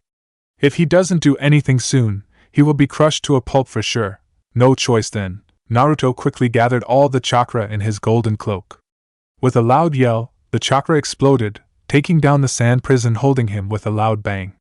He escaped death barely, but his tailed beast cloak also dissipated as a result. Then suddenly, Gaara's sand arms extended from afar and slammed into Naruto's body with the speed of 2 rockets. Naruto was pushed into the tree trunk. Oxygen was taken out of his lungs when the 2 clawed hands grabbed him and squeezed hard. Ugh, if it was only sand, Shikaka's power might have been able to help him get out. But this arm was a construct made from both sand and a very large and dense amount of chakra from the other Shikaku, and controlled actively by Gaara's mind. Naruto's Shikaku couldn't dispel it. Die, Uzumaki!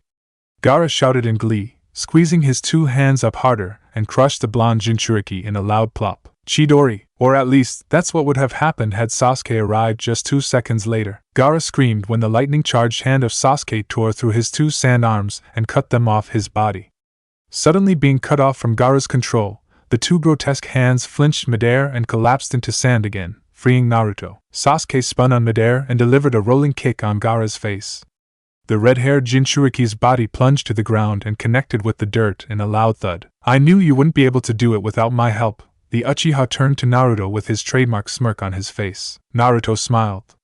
Despite being annoyed by Sasuke's arrogant antic, he was still glad for his big damned hero moment. I hate to say this, but thank you for being on time. Blood. The two turned back to Gaara, whose body was twitching wildly. The two sand arms were separated from his body, revealing his two bloody normal arms below. Blood. My blood. My blood. Oh crap, muttered Naruto. In front of them, Gaara's body started morphing again. Sand once again crawled up his bleeding arms and his body, healing them and melding them into even more grotesque Shikaku-like shapes. And the worst thing is, a tail-like appendage had sprouted out of his tailbone. Being a Jinchuriki himself, Naruto knew what would happen when a transformation started to advance to the tail state. It's just a little bit more before he turned completely into Shikaku. Shit, we'll have to stop him before he goes into full-tailed beast mode, or else. That is Shikaku? Sasuke stared at the creature in front of them. Wow, that's the ugliest thing I've ever seen in my life. Release me, you guys. Release me. I'll flay that Uchiha alive. Shikaku screamed hysterically inside Naruto's mind while the other tailed beasts had to try their best to hold the Tanuki back from taking over Naruto's body and blasting Sasuke to bits. The Shikaku-fied Gaara raised his arms, and Naruto's eyes widened when he realized what was going to happen. Shit! Jump! Sasuke, however, hadn't even waited for the command. His Sharingan allowed him to see the existence of chakra in a human's body, and such an absurd amount of chakra exploding around Gaara right now must not be a good sign at all. He had already leapt into the air before Gaara slammed his hands downward. The ground exploded. Tendrils of sand shot out everywhere from below the surface, skewering through the trees standing on their way like they were made of paper. Naruto and Sasuke had to jump around frantically while trying to prevent the deadly spears from turning them into Swiss cheese, or anything similar their world has. Naruto, do something! Sasuke screamed hysterically while trying to cut a sand spike off with his sword. What? Why me? Naruto screamed back while zigzagging around the field, dodging multiple tendrils trying to pierce him from below in the process. I don't know, because you have a big-ass fox in your belly? Do something, Shikaku? I changed my mind. Let's kill that Uchiha. Not you too. This is not the time. A stray pebble hit Sasuke's hand, knocking his sword away. Some tendrils of sand pierced through the blade, shattering it in the process. Oh come on! Not again. Okay Naruto, think. How did you defeat Gaara the first time? If you ever think of doing that again Naruto, I'll murder you by these two hands. Madara and everything be damned, Shikaku growled menacingly in his head, and Naruto shuddered. Shikaku, despite the fact that it had been a long time, was still sore about that incident whenever someone reminded her about it, accidental or on purpose. Well, a girl definitely won't react nicely if you suddenly poke her in the butt, you know. Especially with a kunai that explodes. Naruto, flood the field with a powerful water jutsu. It will slow the movement of the sand down, Aisabu said, and Naruto immediately understood. He flipped through some hand seals for a jutsu Jiraiya had just taught you during his training month. Luckily, this was the forest, so there was a lot of groundwater underground. Water style, spring burst, the ground rumbled, and water erupted from every crack on the surface, soaking the whole battlefield in an instant. The basic concept of this jutsu was using water element chakra to stimulate the activity of the groundwater veins underground to pull them onto the surface, making a small puddle of clean water for the user to consume.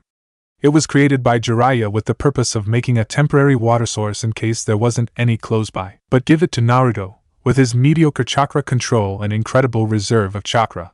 Well, let's just say a spring is an extreme understatement. Well, that's not what I expected, but it's effective. Aisabu's sweat dropped. Spring?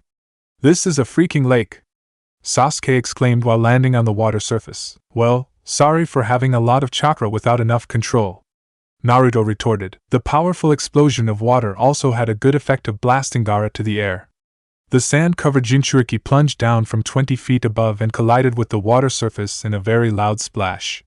With a loud roar, he burst out of the water, only to see two Naruto charging at him, holding a huge blue swirling ball of chakra. Sorry Gaara, but you have to stop now. The two orbs of chakra descended on Gaara, and his eyes gleamed madly. Wind style, sandstorm devastation. The deadly sand burst erupted from Gaara's mouth like a cannon blast, blowing the two Naruto away before they could deliver their attacks.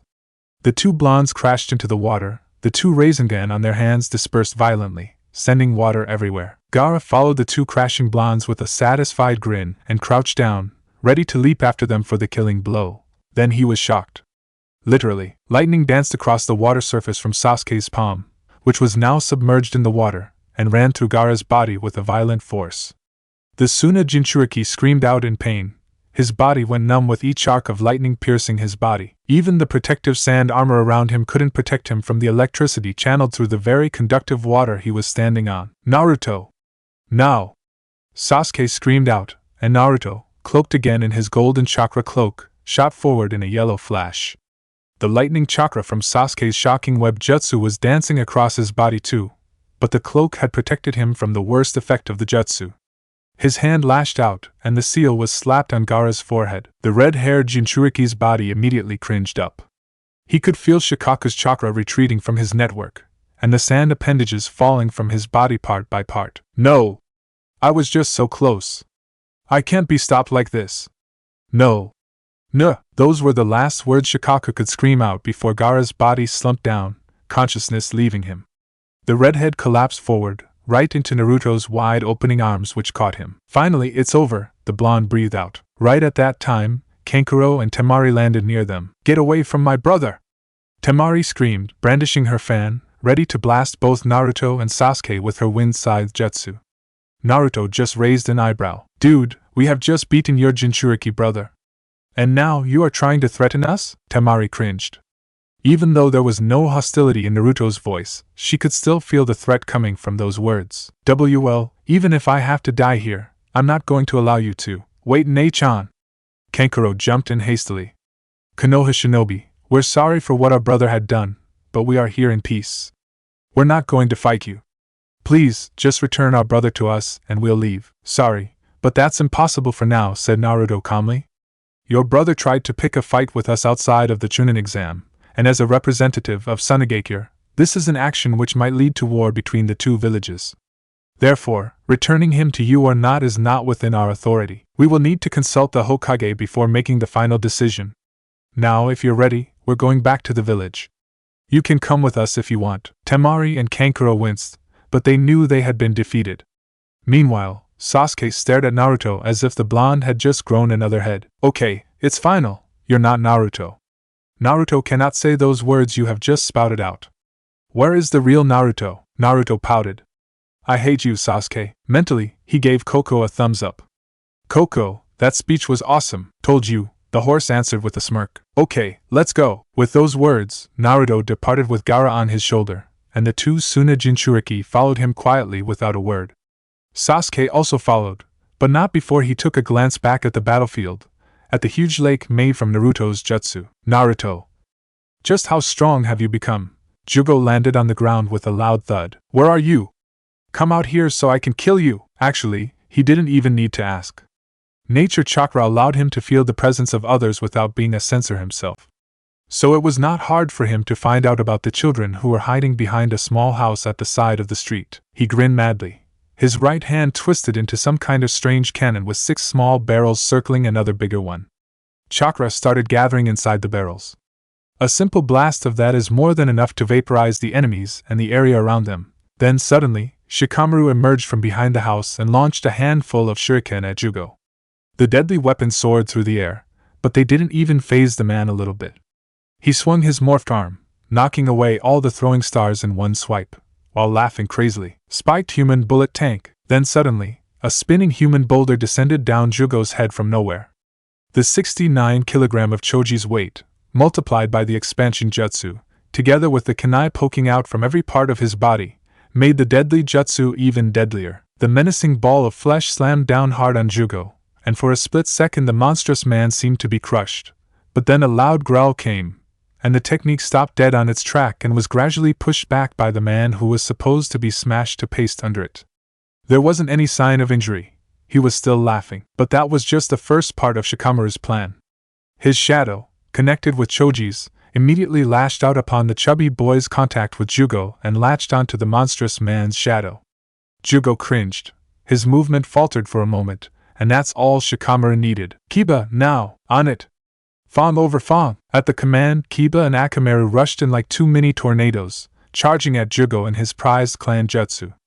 With both his hands busy holding Choji's back, there was no way for him to block the incoming human drills coming from both of his sides and slamming into him with the force of 2 torpedoes. Loud crashing noises echoed through the air, and the ground was covered in a big cloud of dust. Or at least, that's what he hoped. But he could not expect to lower his guard now. Niji, your turn. From behind Jugo, the Hyuga prodigy charged. With the Byakugan activated, he could see clearly their enemy within the cloud of dust, a bright body which seemed to be made purely of chakra. He rushed in, his hands glowing with chakra, and started launching palms after palms at Jugo, who was too busy with the 3 direct assaults to notice him slipping towards him from behind. Shino! All of Shino's hive rushed in at once towards the site of collision. This is a matter of life and death. There is no time to be stingy. They latched onto Jugo's body and started draining every bit of chakra they could from him. For a few seconds there was no sound except for the wheezing and grinding noises coming from Kiba, Akamaru, and Choji. Shikamaru held his breath. Did they do it? The dust cleared, giving him the answer immediately. Guess not. Jugo was still standing. His 2 hands were still holding Choji in place. Or more exactly, his 2 original hands. 2 more arms, made of the same black substance covering his body, had sprouted from his shoulders, and were now blocking the advance of the 2 drills which were Kiba and Akamaru. Shino's insects fell down from Jugo's body one by one, and the Aburame cringed when he saw what happened to them. They were all petrified, and Niji had to stumble back in fear and pain when he saw both his hands burnt quite badly from touching the body of the man. Jugo let out a small chuckle. Then he did something unexpected and started walking, pushing Choji back in process. Shikamaru was horrified when he felt his body started moving, closer to where Jugo was. What the? How is it possible? Mind transfer jutsu, what? Ino, no! Shikamaru's scream arrived a second too late, because Ino's soul had already left her body, and with a whoosh, it soared through the air, and flew into Jugo's body. Ino's real body slumped down to the ground. For a while, there was no sound in the air, except for the grinding sounds coming from Choji, Kiba and Akamaru. Then suddenly, her eyes snapped open, and she let out a terrified scream. At the same time, Jugo cackled, and his 4 arms threw Choji, Akamaru and Kiba away like 4 mere ragdolls. Despite his buffed weight and mass, Choji found himself flying through the air as if he was just made from cotton. Luckily, he managed to turn back to normal before slamming into Shino, who was on his way, so the Aburame boy wasn't flattened under his weight. Ino curled up into a ball on the ground, shivering like crazy. Shikamaru hastily released his jutsu and grabbed her, but in just a blink of an eye, Jugo was towering over him with his right arm morphed into a cannon barrel. So I'm going to die here, what a drag. He closed his eyes, waiting for the blow to fall. Leaf Extreme Hurricane. A blur of green rammed into Jugo's body and smashed him away. The mutated man flew over Niji's head, and knocked down another building when his body plunged hard into it with a series of boom, crack and smash. With a thud, Guy landed in front of the sprawling children. Fear not. The mighty green beast of Konohagakure is here for your assistance. Oh? Then who was the one who made them need assistance at the first place? Kurenai landed next to him, growling. That mutation, Kakashi thought, there is no mistake. This man is a member of that clan. But somehow, do you know him, Kakashi? The Cyclops Jonin shook his head. His eyes didn't leave the man who was crawling out of the rubble. I don't. But I've faced someone with this ability before, during the Third War. That man was incredibly powerful. Minato-sensei managed to kill him in no time, but from what sensei told me, he was a member of the Ryuta clan, the ones with a special Kekkei Genkai which allowed them to absorb chakra from the environment.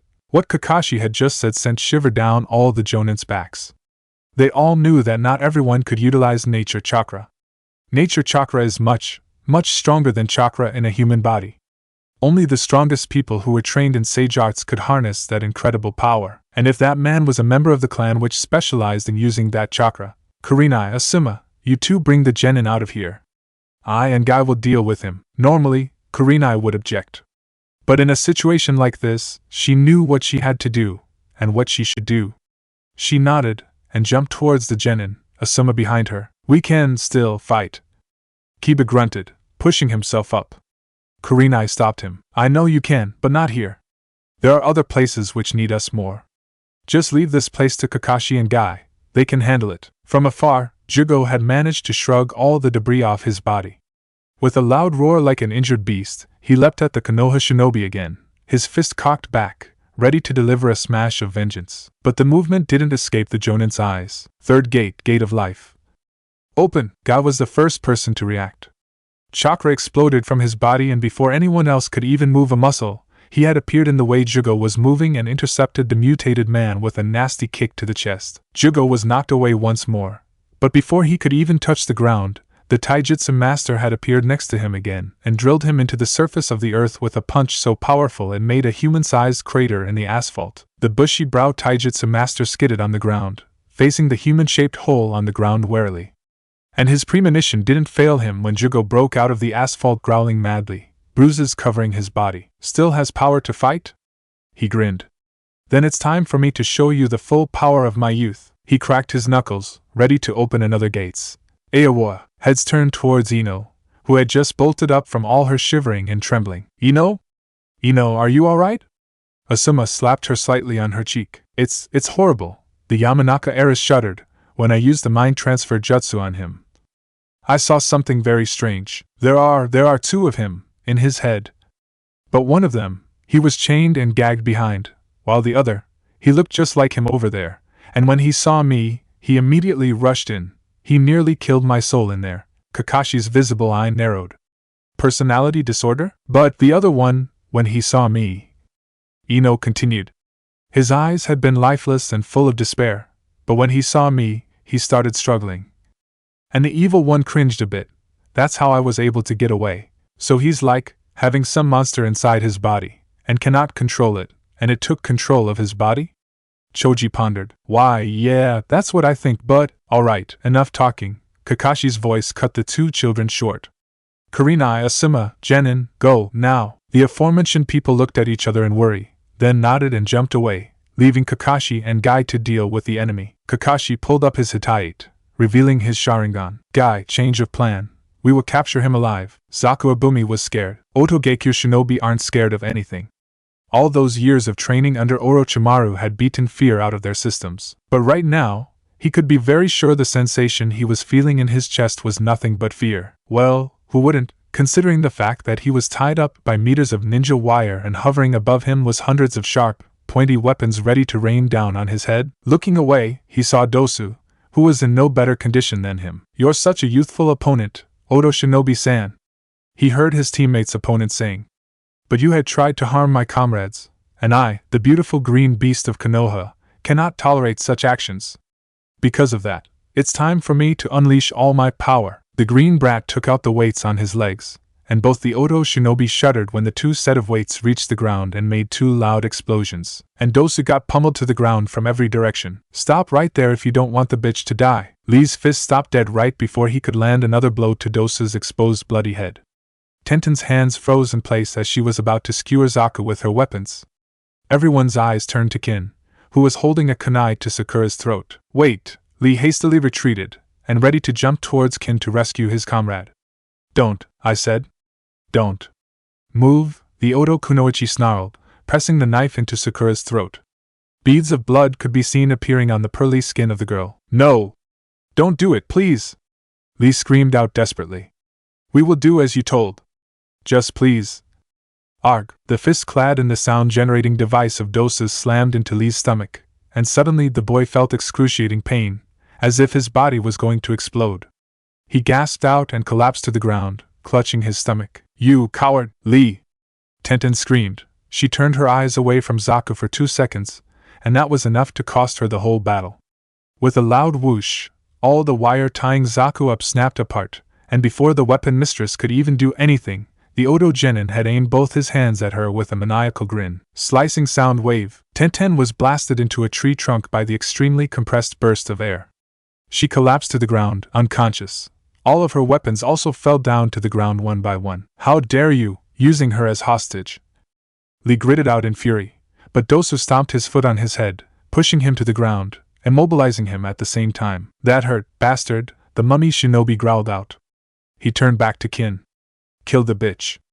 I want to see him suffer seeing his precious blossom die. With pleasure, the kunoichi smiled sadistically. Her arm holding the kunai raised high, and the deadly knife came down on Sakura's throat, and her hand was stopped dead on its way by another hand. What are you doing to my daughter? Clang clang clang clang clang clang. Hate and Genma disengaged from their adversary after a brutal dance of their blades. The army of mutated monsters couldn't get past the main gate of Konohagakure. They were held in place by the shinobi of Konoha, Ibiki Marino, the head of the torture and interrogation division, who had just incapacitated 5 enemies at once with his secret torturing technique. Some Inuzuka and her clansmen from the Inuzuka clan, who ripped apart the rank of the army with their signature Fang Jutsu, Yugao Yuzuki, together with her Anbu team, cutting down experiments after experiments, before a cage of wood rose from the ground, locking a bunch of enemies inside. The problem was the enemy the two were facing. This man, he alone would be enough to compensate for the whole army of experiments the others were facing. Different from the other experiments, he was a true ninja. He was definitely trained well to become a weapon. His skills far exceeded ones of other shinobi. Facing both Hate and Genma at the same time, he still fought on par with them, and sometimes he even managed to push them back. His weapons, made of his one bones, were just as strong and sturdy as weapons made of genuine steel. Shikatsumiyaku. Genma growled. He had realized who the enemy in front of him was. Possessing this Kekkei Genkai. You must be the sole survivor of the Kage clan, the only person who was gifted this power. Kimimaro Kagaya, correct? The man, now known as Kimimaro, calmly swatted Genma's machete away with one of his bone swords. I bear that name, indeed. Dance of the Larch. All over his arms and body, bones sprouted out. They blocked the strikes coming from Genma and Hate, and as their weapons were locked in place, he spun. The katana and machete were ripped from their respective wielders' hands. They flew away and impaled the earth with 2 thuds, the blades buried deep into the ground. At the same time, the sharp bones in his body swept across the 2 disarmed shinobi, leaving deep gashes on their flak jackets, their arms and their thighs. Kimimaro rushed in like a storm, his bone swords raised high, ready for the final blow. Fire style. Burning ash. Genma screamed out desperately, spitting a cloud of gunpowder at the advancing Kagaya. Suddenly assaulted by hot black powder to the face, Kimimaro stopped dead on his track, and was immediately engulfed in a blazing fireball when Genma pulled out a lighter from his pocket and ignited it. Did it work? Dance of the Clematis. The flame was swept away with a loud whoosh.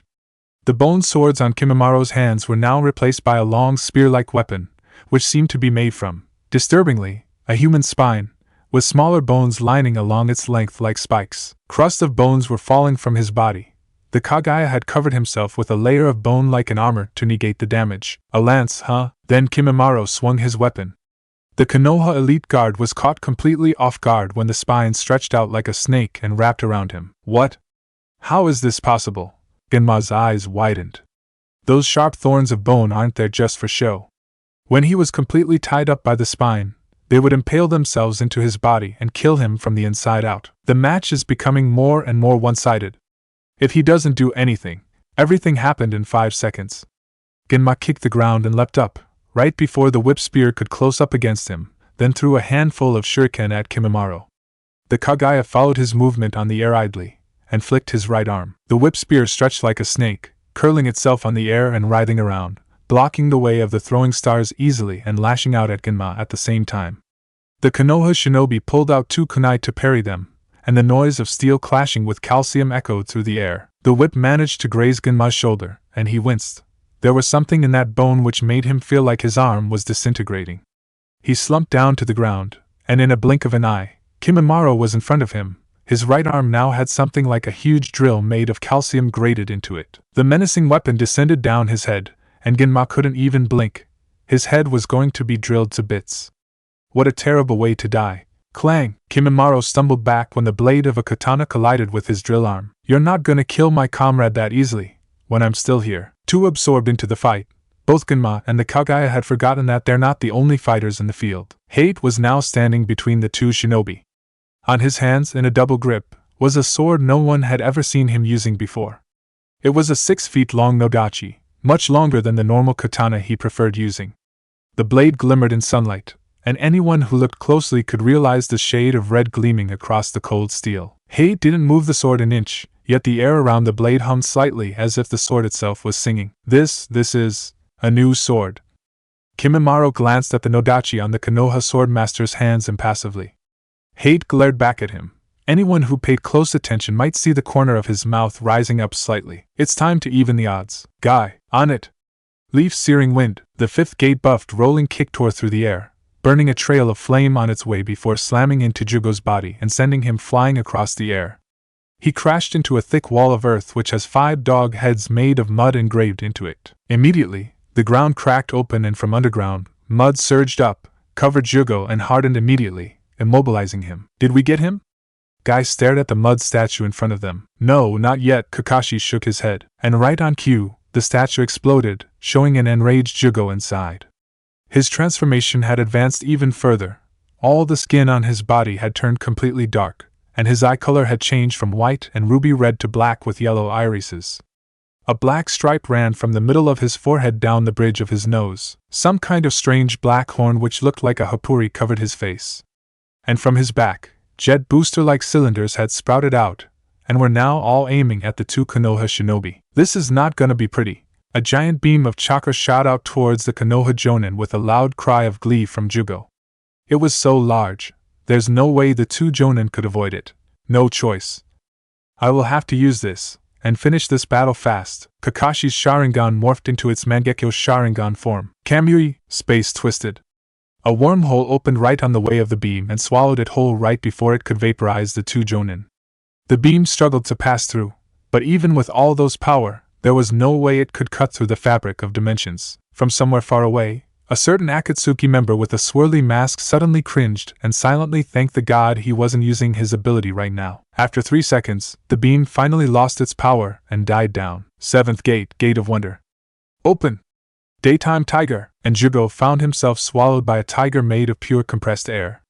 He screamed out in pain. Even when his body was enhanced to the maximum limit with his sage transformation, the technique's power was still too incredible for it to handle. The technique rushed past him and exploded, taking down another rather large chunk of Konohagakure with it. Jugo was sent sprawling away. Blood spewed out from his mouth. Never before had there been anyone who could injure him this much. But his body would heal up soon anyway, thanks to the nature chakra. Then he saw Kakashi rushing in. The man's right hand was glowing blue with the symbol of a kanji letter on each of his fingertips. 5 elements seal. What the? Orochimaru was startled when he felt Jugo's immense chakra suddenly disappearing. How could Jugo be defeated? Are Konoha shinobi that strong? What's wrong, Orochimaru? The voice of his old teacher rose next to his ears. Finally realize that you will never be able to destroy Konoha as you wish? Shut up. Why? Won't you die already? Orochimaru snarled angrily. The old senile just didn't know when to give up. He was 69 years old already, and he was slower and weaker than him. And yet, somehow, Orochimaru couldn't land the killing blow. In fact, he was being pushed back, bits by bits. The Kusanagi was a deadly weapon. Not only was it incredibly sharp, sturdy and able to stretch as long as the user wanted, the poison in, not on, the blade was so lethal one scratch it made on a person's skin could ensure a very painful death. One stab of the sword, and the victim would be as good as perishing. But that's if he managed to land a stab in the first place. Orochimaru cursed mentally. If only he could use a jutsu. How many times do I have to explain to you? Do you know the reason why you're weak, Orochimaru? The snake man raised his katana to block the staff swinging at his midsection. Weak? Ha! Don't make me laugh. He struggled, pushing the old man back.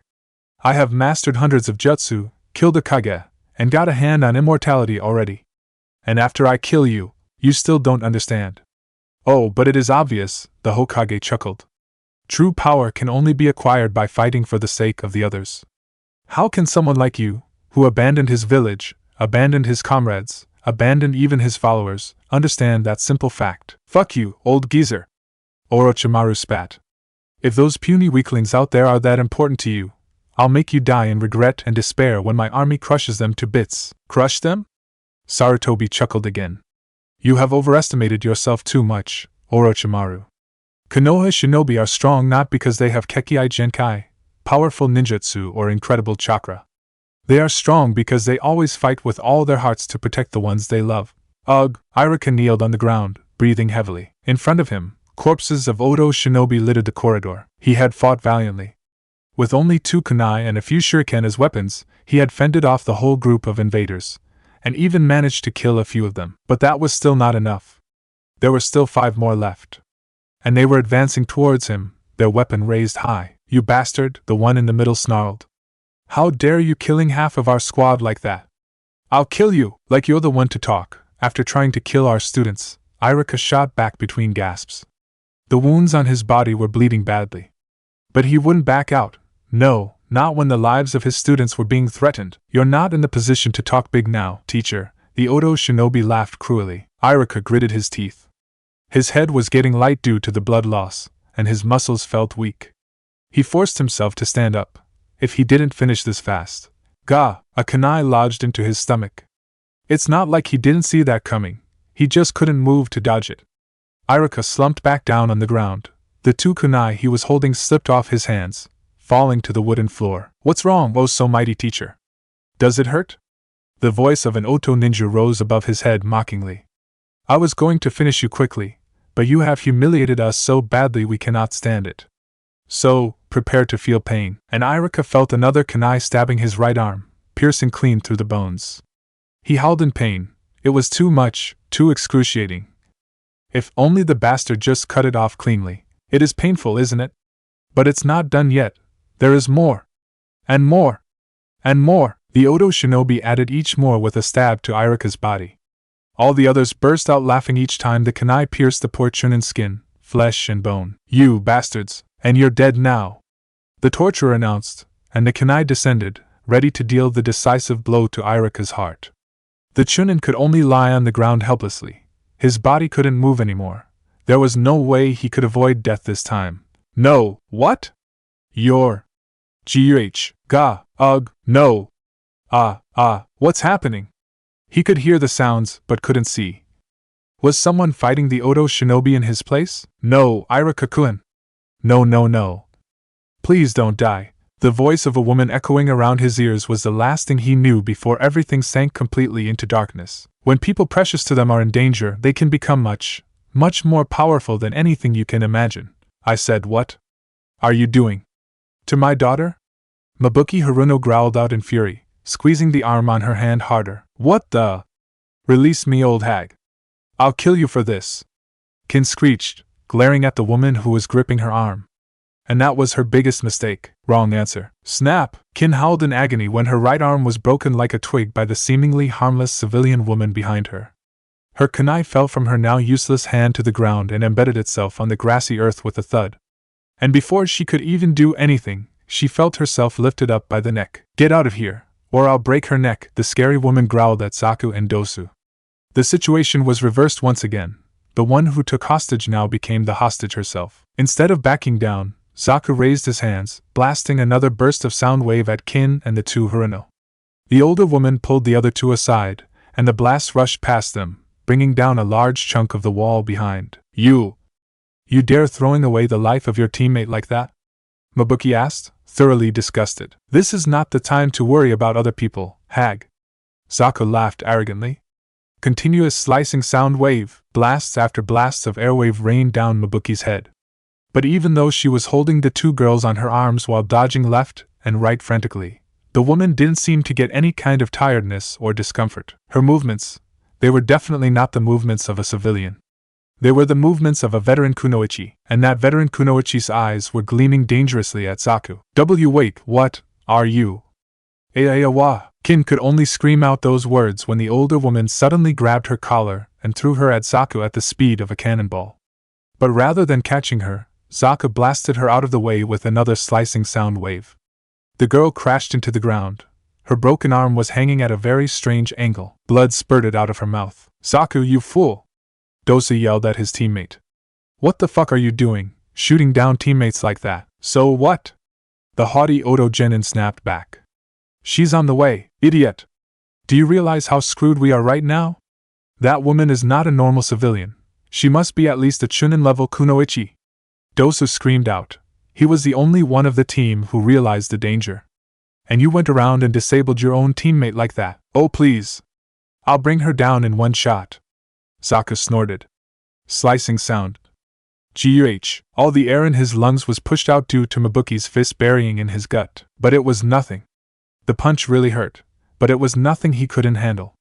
His training in Otogekyo was much worse than this. Is that all you go, Weiwa? Shea Anarura? And Zaku felt himself lifted off the ground. He weighed 60 kilograms, and yet he was launched away like a rag doll just from a punch from a seemingly fragile woman. What the fuck? Sakura-san inherited that strength from her mother. So youthful. Lee muttered in awe. Zaku was sent rolling on the ground. His face skidded on the hard concrete of the hospital yard painfully. Arg. Fucking bitch, he choked out. I already told you, idiot, Dosa muttered. He made a leap towards the blonde woman, intending to punch her head off from behind. The Haruno woman spun on her heels, catching Dosa's fist on her hand. He smirked. The woman was a fool. His weapon is most effective at this range. Chakra rushed into the device. This woman is too dangerous. He will need to put everything he has into this blast. Then, boom! To his shock, horror, and pain, the device suddenly exploded violently, taking his left arm and a chunk of flesh on the right side of his body together with it. A slight shockwave of chakra washed through the yard, and Dosa slumped to the ground. What have you done? He gasped weakly, glaring at the woman who was now towering over him. A lesson for you: never use such a large amount of chakra in an over-reinforced weapon. It will just cause you more harm than good, was the cold answer coming from the leaf woman. She overloaded my weapon with her own chakra, in just that instant. Now Dosu understood. That woman. She didn't have superior firepower, didn't have superhuman strength, didn't even have vast amount of chakra. What she had just done, it's not even a jutsu. With just simple reinforcement of her body with chakra, she had knocked them all down, easily. The blonde woman turned away. You have made a very big mistake trying to harm my daughter. Just lie there and face your retribution. Ugh, what happened? Tenten groaned, finally waking up. She gasped upon seeing the curb stomp battle in front of her eyes. It was so youthful, said Lee enthusiastically. I've never known Sakura-san's mother was this strong. No wonder why Sakura-san is so awesome. I'll have to push myself even more. Everyone's head snapped back. Zaku had stood up. Both his arms were aiming at the Konoha shinobi and his chakra was spiking up dangerously. Konoha bastards. I'll blow all you away. No! The three Konoha shinobi sprang up on their feet, but they knew it was hopeless. No one was fast enough to stop him. That jutsu will bring down everything, the hospital, the shinobi, everything. Ultimate supersonic slicing. No, you won't. And Zaku felt his heart exploding before he could unleash his jutsu. Literally. He gasped out his last breath and fell to the ground, dead. Hayashi Hyuga glared at the body from behind distastefully. I'm not here to see what you were up to. Still as ruthless as ever, Hayashi, Mabuki noted with a smile. The Hyuga head didn't even smile back. He looked around. I thought you had gone evacuated, Haruno-san. Where is your husband? My husband is assisting the evacuation in the hospital now, Mabuki replied. And seriously, all those years and you still couldn't get that stick out of your ass? Wait, Lee blurted out, staring at the two adults in front of him. You two know each other? Hayashi kept silence, but the Haruno lady answered. Of course we know each other. We used to be in the same team, me, my husband and him. But I retired after I married Kizashi and had Sakura, so it's natural you don't hear about me very much. My name is Mabuki Haruno, by the way. Mabuki. Mabuki. Tenten muttered in her breath. Why does that name sound so familiar? Wait, she asked when Mabuki started lifting her daughter up bridal style. Are you, by any chance, related to Mabuki Takamachi? The Haruno lady blinked. Well, it was my birth name, before I married Kizashi, but, no. Freaking. Way. You're that Mabuki Takamachi? The kunoichi who made Shunin with nothing but taijutsu and reinforcement technique? Everyone stared at Tenten, who was holding her mouth. Her eyes widened. You are so cool. Can I have your autograph, please? Can you train me? I want to become a powerful kunoichi like you and Tsunade-sama. Please, please, please. Everyone's sweat dropped. Did I just get a fangirl, Hayashi? Mabuki looked at her ex-teammate. The Hyuga didn't answer, but anyone who paid attention could see a slight smirk on his face. Now you know the horror of having fangirls, Haruno-san. Oh, shut up. And never forget, Konoha never betrays others, so our friends will always be here for us in need. Captain? Suna has turned against us. They're attacking all of our bases right now. What? How is that possible? Arg! A blade of wind slashed through the tent, decapitating the Odo captain and his subordinate with a nasty squelch. Suna Shinobi. For Sunagekure. For the Kazekage. For our long-lasting alliance. The Odo force couldn't even know what had hit them. Kimimaro narrowed his eyes looking at the new sword on his opponent's hands. He didn't know what was so special about that sword. But even so, When he looked at the blade, he could feel some strange sensations crawling up his skin. Could it be? He shrugged it away. Lowering his stance, he charged at the swordsman, his drill arm surging forward, intending to impale his enemy. With a weapon as big and heavy as his bone drill, blocking is not an option. It will just crush through whatever his enemy uses to block easily as if they were made of paper. And to his surprise, his enemy didn't even seem to have any intention to dodge or block. Instead, he made a wide, fast swing aiming at his shoulder, clearly intending to cleave him in half. But an attack like this was nothing. He raised his drill arm, and the blade of the sword was stopped dead on its track. His bones are as hard as steel. Blocking something like this is just a child's play. Then he felt pain. Several gashes suddenly appeared on his chest from nowhere. He gasped out and leapt back, but the damage was done. Blood was now leaking out of the wounds on his chest, and his white haori was shredded into bits of cloth on the ground. But he didn't have time to panic, as the swordsman had already closed in again, and launched an uppercut at him. This time, Kimimaro didn't dare being rash. Bones burst out from under his skin, covering his whole body right before the blade could connect. The blade clashed with the bone armor, cutting it into pieces, but couldn't damage the Oto ninja any further. The two ninja disengaged, and Kimimaro retreated a few steps, while looking at his opponent calculatingly. "You fought better," he noted. It's very hard to believe the man could still keep his calm demeanor after that. Especially after bringing out that sword. "What is it?" "It is definitely not a normal sword," Hate chuckled. "Good for you to realize it. But will you survive long enough to know of its special power?" The swordsman closed in again.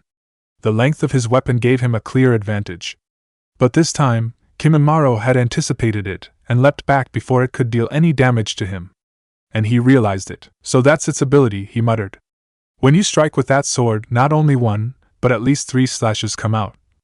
This sword can cut through space-time to deliver an unavoidable series of slashes at the same time. Dangerous ability, indeed. Realize it, huh?" Hate smirked. "Then you need to know that when Muramasa is drawn, blood will shed. You are such a formidable enemy you have the honor to taste its blade." "Indeed," Kimimaro answered calmly. "But I wonder whose blood will shed if you continue to use that sword longer." So he figured that out too. Muramasa, the sword named after its creator, the famous swordsmith Sengo Muramasa, was not a normal sword. It was said to be so sharp that it could cut through even the fabric of dimensions, but it was also said to be a bloodthirsty sword which drained its wielder's blood each time it was unsheathed. Hade had inherited the sword from his deceased Kenjutsu master, but he never dared to use it, because of the deadly drawback. And right now, his hands and forearms were, indeed, bleeding quite badly. He was starting to feel lightheaded from losing blood. So what? Despite the pain wrecking through his body, Hade still smirked. "This is more than enough to handle you. And I will finish you in the next strike."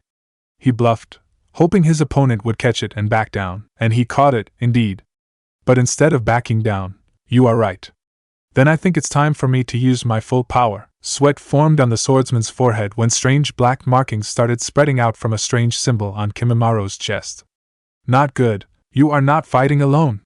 "Leaf style, crescent moon dance." Kimimaro snapped his head back to see 3 Genma leaping at him, their machetes swinging at him, aiming for his neck, his waist and his legs. Squelch! The 3 Genma were impaled with extreme prejudice by a barrage of bones shot out from Kimimaro's body. Kimimaro didn't bother to look back again. His eyes returned to Hate, who, with his sword, was ready to charge in again. He completely missed the slight smirk blooming on one of the Genma's face. Boom! The Genma clones exploded with an incredible force. Different from what people think, the clone explosion jutsu is not that hard to learn and use. As long as the user can use the shadow clone jutsu effectively, the clone explosion can be a great addition to his arsenal if he wants things to blow up. And it can become even deadlier if the clones used are buffed with elemental chakra, like Genma was doing right now. Soon, the clearing was drowned in fire. The real Genma ran back to where Hate was clutching his arm in pain. "Are you alright?" "Yeah, I'm alright," answered the swordsman with a heavy sigh. "I didn't expect I needed to unseal this sword, though. That guy is so strong." "I know," the elite guard agreed. "But it seems we got him." "No, you didn't." The 2 Konoha shinobi snapped their heads up in shock. From within the inferno, Kimimaro walked out. There were some burning marks on his body, but they were quickly covered by the dark skin similar to what was on the other experiments' bodies. His body had now morphed into a form similar to a dinosaur, with 6 large bone spikes sprouting out of his back and a long tail, also spiked with bones. Dark power was radiating from him, sending shivers down the two Konoha shinobi's spines. You are very strong, Konoha shinobi. You have pushed me to the point I have to resort to this. But now it's over, so strong. I could even feel his chakra from here. Is he even human? Hate raised his sword, but his eyes suddenly widened, and he collapsed on the ground. Using Muramasa had taken too much from his body. He couldn't even stand properly anymore. Damn it, is this really the end? Dance of the Sea. Wind Scythe Jutsu. Before Kimimaro could unleash his final jutsu, he was blown away by a massive tornado. The man flew through the trees in the forest. His body crashed into the ground painfully. What? All three combatants exclaimed at the same time when 30 Sunagakure shinobi landed around them. Sorry for being late, Konoha friends. The leader of the group, Baki, glanced back at Genma and Hate. From now on, just leave this to us. No. This cannot be, Orochimaru exclaimed in horror, seeing all of his plans collapse piece by piece in front of his eyes. The old Sarutobi smiled triumphantly in answer. Yes, it can, and it already happened. Your army was crushed, your most powerful subordinates were defeated, and your ally had turned against you.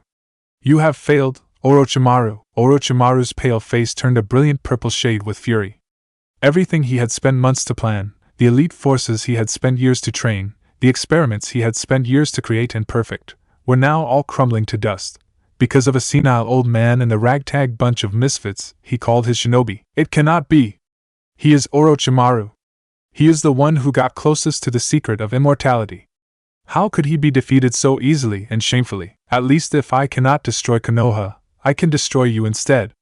He snarled. He swung Kusanagi in a deadly arc at the old Hokage's shoulder, intending to cleave him in half, but the old man just nimbly dodged to a side, and the sword just slashed at air. You are desperate, Orochimaru, the old man continued to taunt him, in his annoyingly calm voice. You are so desperate that you have to resort to impure world reanimation to fight me. Your movement is slowing down. And do you really think that I couldn't figure out the trick behind that jutsu? What? Tobirama-sensei, when he first invented that jutsu, didn't note anything about its drawbacks into the Forbidden Scroll. Now I understand why he did that. He had been confident that only he could use the jutsu effectively, and anyone who dared using it to bring back someone powerful would suffer from the consequence. That's the reason why you cannot use any ninjutsu after that, and also the reason you have to erase their personalities.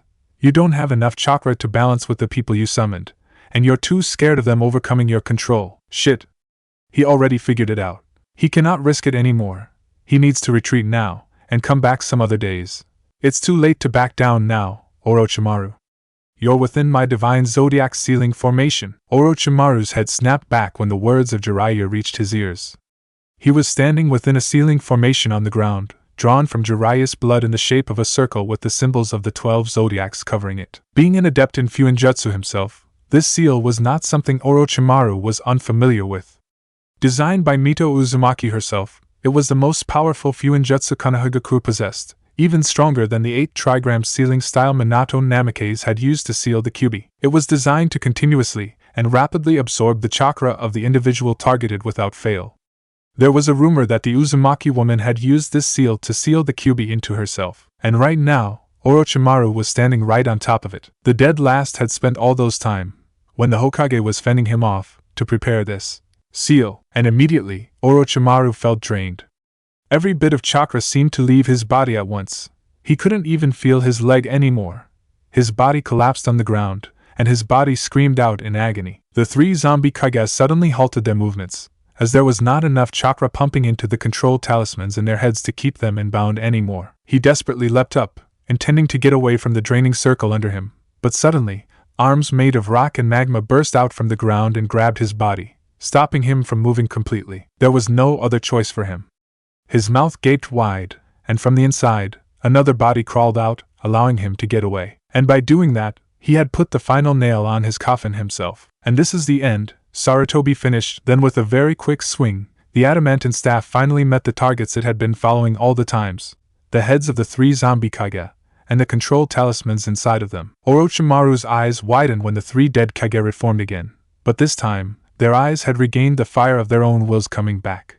This is much better. Tobirama cracked his neck. It feels great to have control of my body again. So that is the one who dared summon us back in our full power, Hashirama noted, glaring at Orochimaru who had just landed a few steps away. No. I'm not going to be defeated like this. Orochimaru screamed, and clapped his hands. From underground, 3 coffins burst out and swallowed the 3 resurrected Kage, and started sinking down into the ground again. At least I still have them in my hands, and the next time, everything will be different. Orochimaru thought when the coffin containing the Kage disappeared into the ground completely. He looked at the Sound Four, and they dispelled the barrier around the stadium, ready to depart. Then suddenly, the 2 coffins containing the 2 Hokage shone brightly and exploded. What the? How, fool? The voice of Tobirama suddenly rose right next to his ears.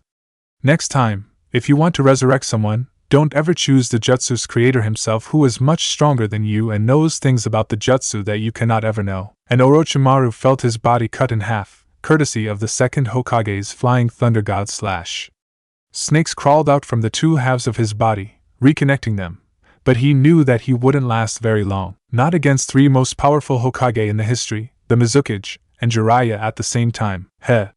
Hee. Seems he finally lost it, Mei noted. You won't get me that easily. 8 branches jutsu, and everyone was sent flying. The stadium exploded when a gigantic serpent with 8 heads and 8 tails exploded from Orochimaru's body.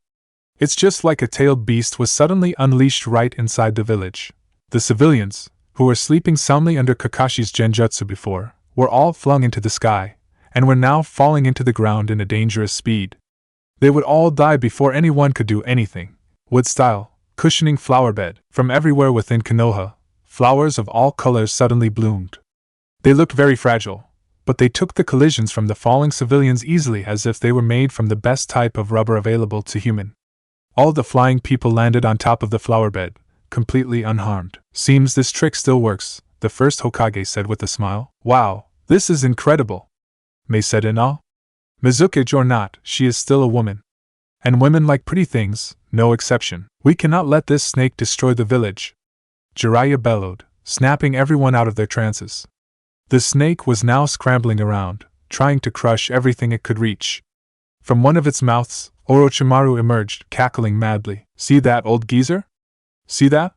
No matter what you do, you won't stop me from destroying Konoha.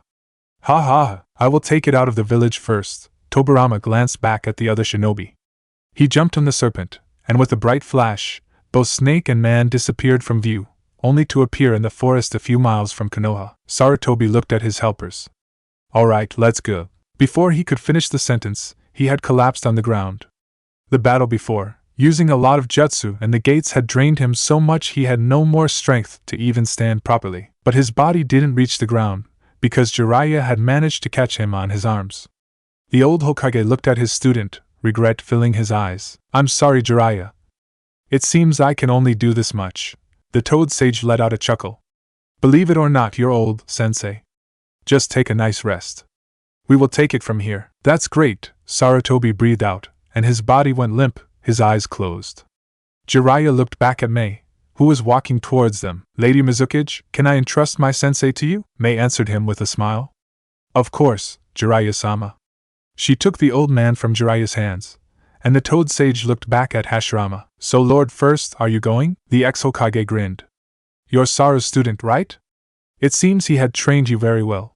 Of course I'll come with you. Then, summoning jutsu, with a loud pop and a big cloud of smoke, Gamabunta the Toad Boss appeared in the stadium ruin. Bunta, see that snake over there? Jiraiya pointed at the white serpent from afar. We need to go there and stop it. What? Gamabunta grumbled unhappily. It's been so long since you last summoned me, and the first thing you do is asking me to fight for you? And that snake. Isn't that the 8 branches jutsu? Who dare use that disgusting technique? Orochimaru. Now, are we going or not, Bunta?